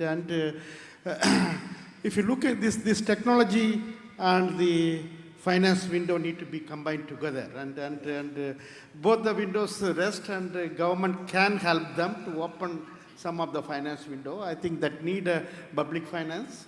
Second thing is we need private finance. There is a lot of capital available in the market, but they don't have that kind of empathy and towards meeting your NDC goals. And it need to flow in. That is where there is the de-risking mechanisms comes in. And we did a survey about the 500 investors, bankers, and we said, what are your basic difficulties? Why you have money, why you are not investing on it? They said, we don't want to be the first loser. And so some guarantee mechanisms need to be built. I think Vietnam, this is a Petroleum Reserve Fund is one of the mechanisms. That is where you can build and then they can put in. And second thing, if you look into that is the public finance. And after the COVID, and the fiscal space is very, very narrow, and government doesn't have money. If they want money, they will tax you. And there is the only way that is they can generate, or they issue the sovereign bonds. But this is not, I think it need to be built upon. Many countries are giving this local currency bonds that has been having a mixed responses. And more thing is that it's an international finance. And I think ASEAN believe in the transition for these kind of additional targets. That is very much aligned with this, there is funding coming from the developing partners. And still that window is narrow, and we are working on it. And but one thing that is I wanted to say is ASEAN and has all these framework, regional cooperation framework, APG, and then oil stockpiling, and then Trans-Pacific Islands. But we need to do more and to realize this regional cooperation agreements. Good. Very good. Just on, in the interest of time, I cut you there short. I do want to say one thing on behalf of the Southeast Asian business community. It is not a lack of empathy. It is a lack of return on investment that keeps people away from investing in public-private partnerships. So I know we're out of time, but I do want to give one more opportunity here to somebody above the age of 35, because we shall not be ageist. So if there is anyone here in the audience who has a question and has been born well before the year 2000, I would appreciate that very much. Here, perhaps, the shy people in the front rows. There, I see somebody there. Thank you very much for stepping up. Last question. Good morning. I'm Carla from the Foreign Service Institute. I wanted to ask this question to the panel. We've been talking about energy security, but how can ASEAN ensure energy security without becoming dependent on any one supplier, either for renewable, nuclear, coal, or gas? Thank you. Why would that be a problem, to be dependent on one supplier for technology? As explained already by one of our speakers, in an eventuality or conflict that can be used or weaponized or used for coercion. Okay, so you see the same issue as we have with oil, for example, or gas. Yeah, okay, thank you very much. Yeah, okay. Let's tackle this question very quickly. Dr. Tuan, if I can start with you. Very quickly, thank you for that. We are working on that. That is our institution working on like a think tank. So just briefly to give you the three directions we are working on. The first one is integrated grid, or we call it APG, ASEAN Power Grid, which is interconnected, which can provide some security in buffering as a buffer for the variation of. And the second one, we are thinking about our shared LNG hubs, where can elaborate on. Of course, this one need to be elaborated a little bit further. And then the third one is financing, but focusing on the green financing. We would like to elaborate on a collaborative green financing mechanism. That is what we are thinking, and we are working on that one. Thank you. More about independence of supply chains? Yes. So the first and foremost short and crisp, please. Is never rely on one source, only diversify. This is, of course, the most important. So diversification of sources means also it plays into the books of renewable energy, because you have a lot of energy sources localized over the countries. And this also brings us back to the problem with the grid, but we are working on the grid. So investment in the grid is important. And then you have many different sources of electricity that is coming in. And this is then a question just of management. But diversify the sources and make them clean. Thank you. I think I agree with both of us. And the thinking is every country and all these 11 countries members are looking for the best possible energy mix based on their endowments. And that includes the maximizing the renewables and keeping the fossil fuel that cannot be eradicated immediately tomorrow, and it will take some time. And the new energy resources like nuclear will be coming in, and there will be optimized. But if you look into that at the regional level, and we have the good frameworks and for working together. APAC, ASEAN Plan of Action for the Cooperation, that exists, and the APG exists, and then oil stockpiling, APSA exists. But what is the, there are barriers exist. We also acknowledge it. I think one of the barriers is the information. I call it as an information syndrome and within the ASEAN. And that means the grid connectivity. And we know that is all connectivity is not profitable, and to bring in your money into it. So some of that findable, and so that we need to bring which one is the more profitable one, most beneficial, and for the society and for the economy. And the second syndrome I found is a mismatch. And we have the regional frameworks, but all start at the national level, and the rules and regulations and it's are not matched. For example, the subsidy regime in Indonesia and the subsidy regime in Malaysia are different, and then investor may not come in for the grid connectivity. So this is mismatch syndrome.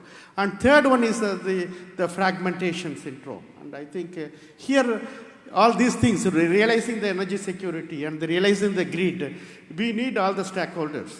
And academia and the regulatory bodies and then investors, and we keep on working on our silos, and that is the problem here. And I know I do my research with a very specific focus, ignoring your aspirations and the current regulatory setups, and then regulations are basically for the national interest comes rather than the regional interest.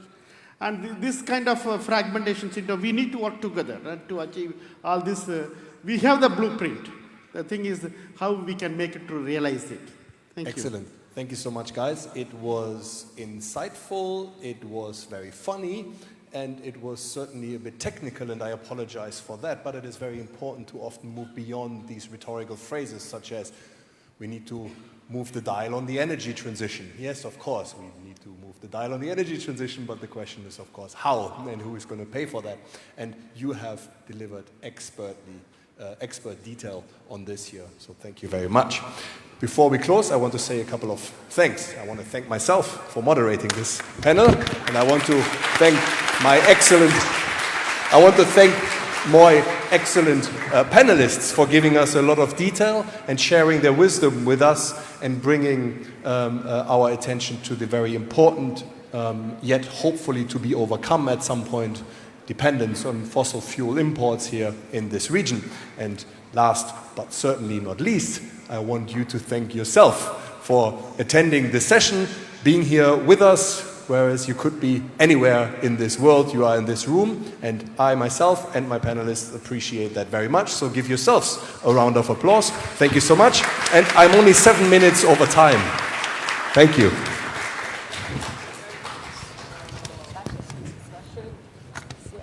Thank you to Mr. Frederick Liam and our distinguished panelists for a highly insightful and substantive discussion on energy security.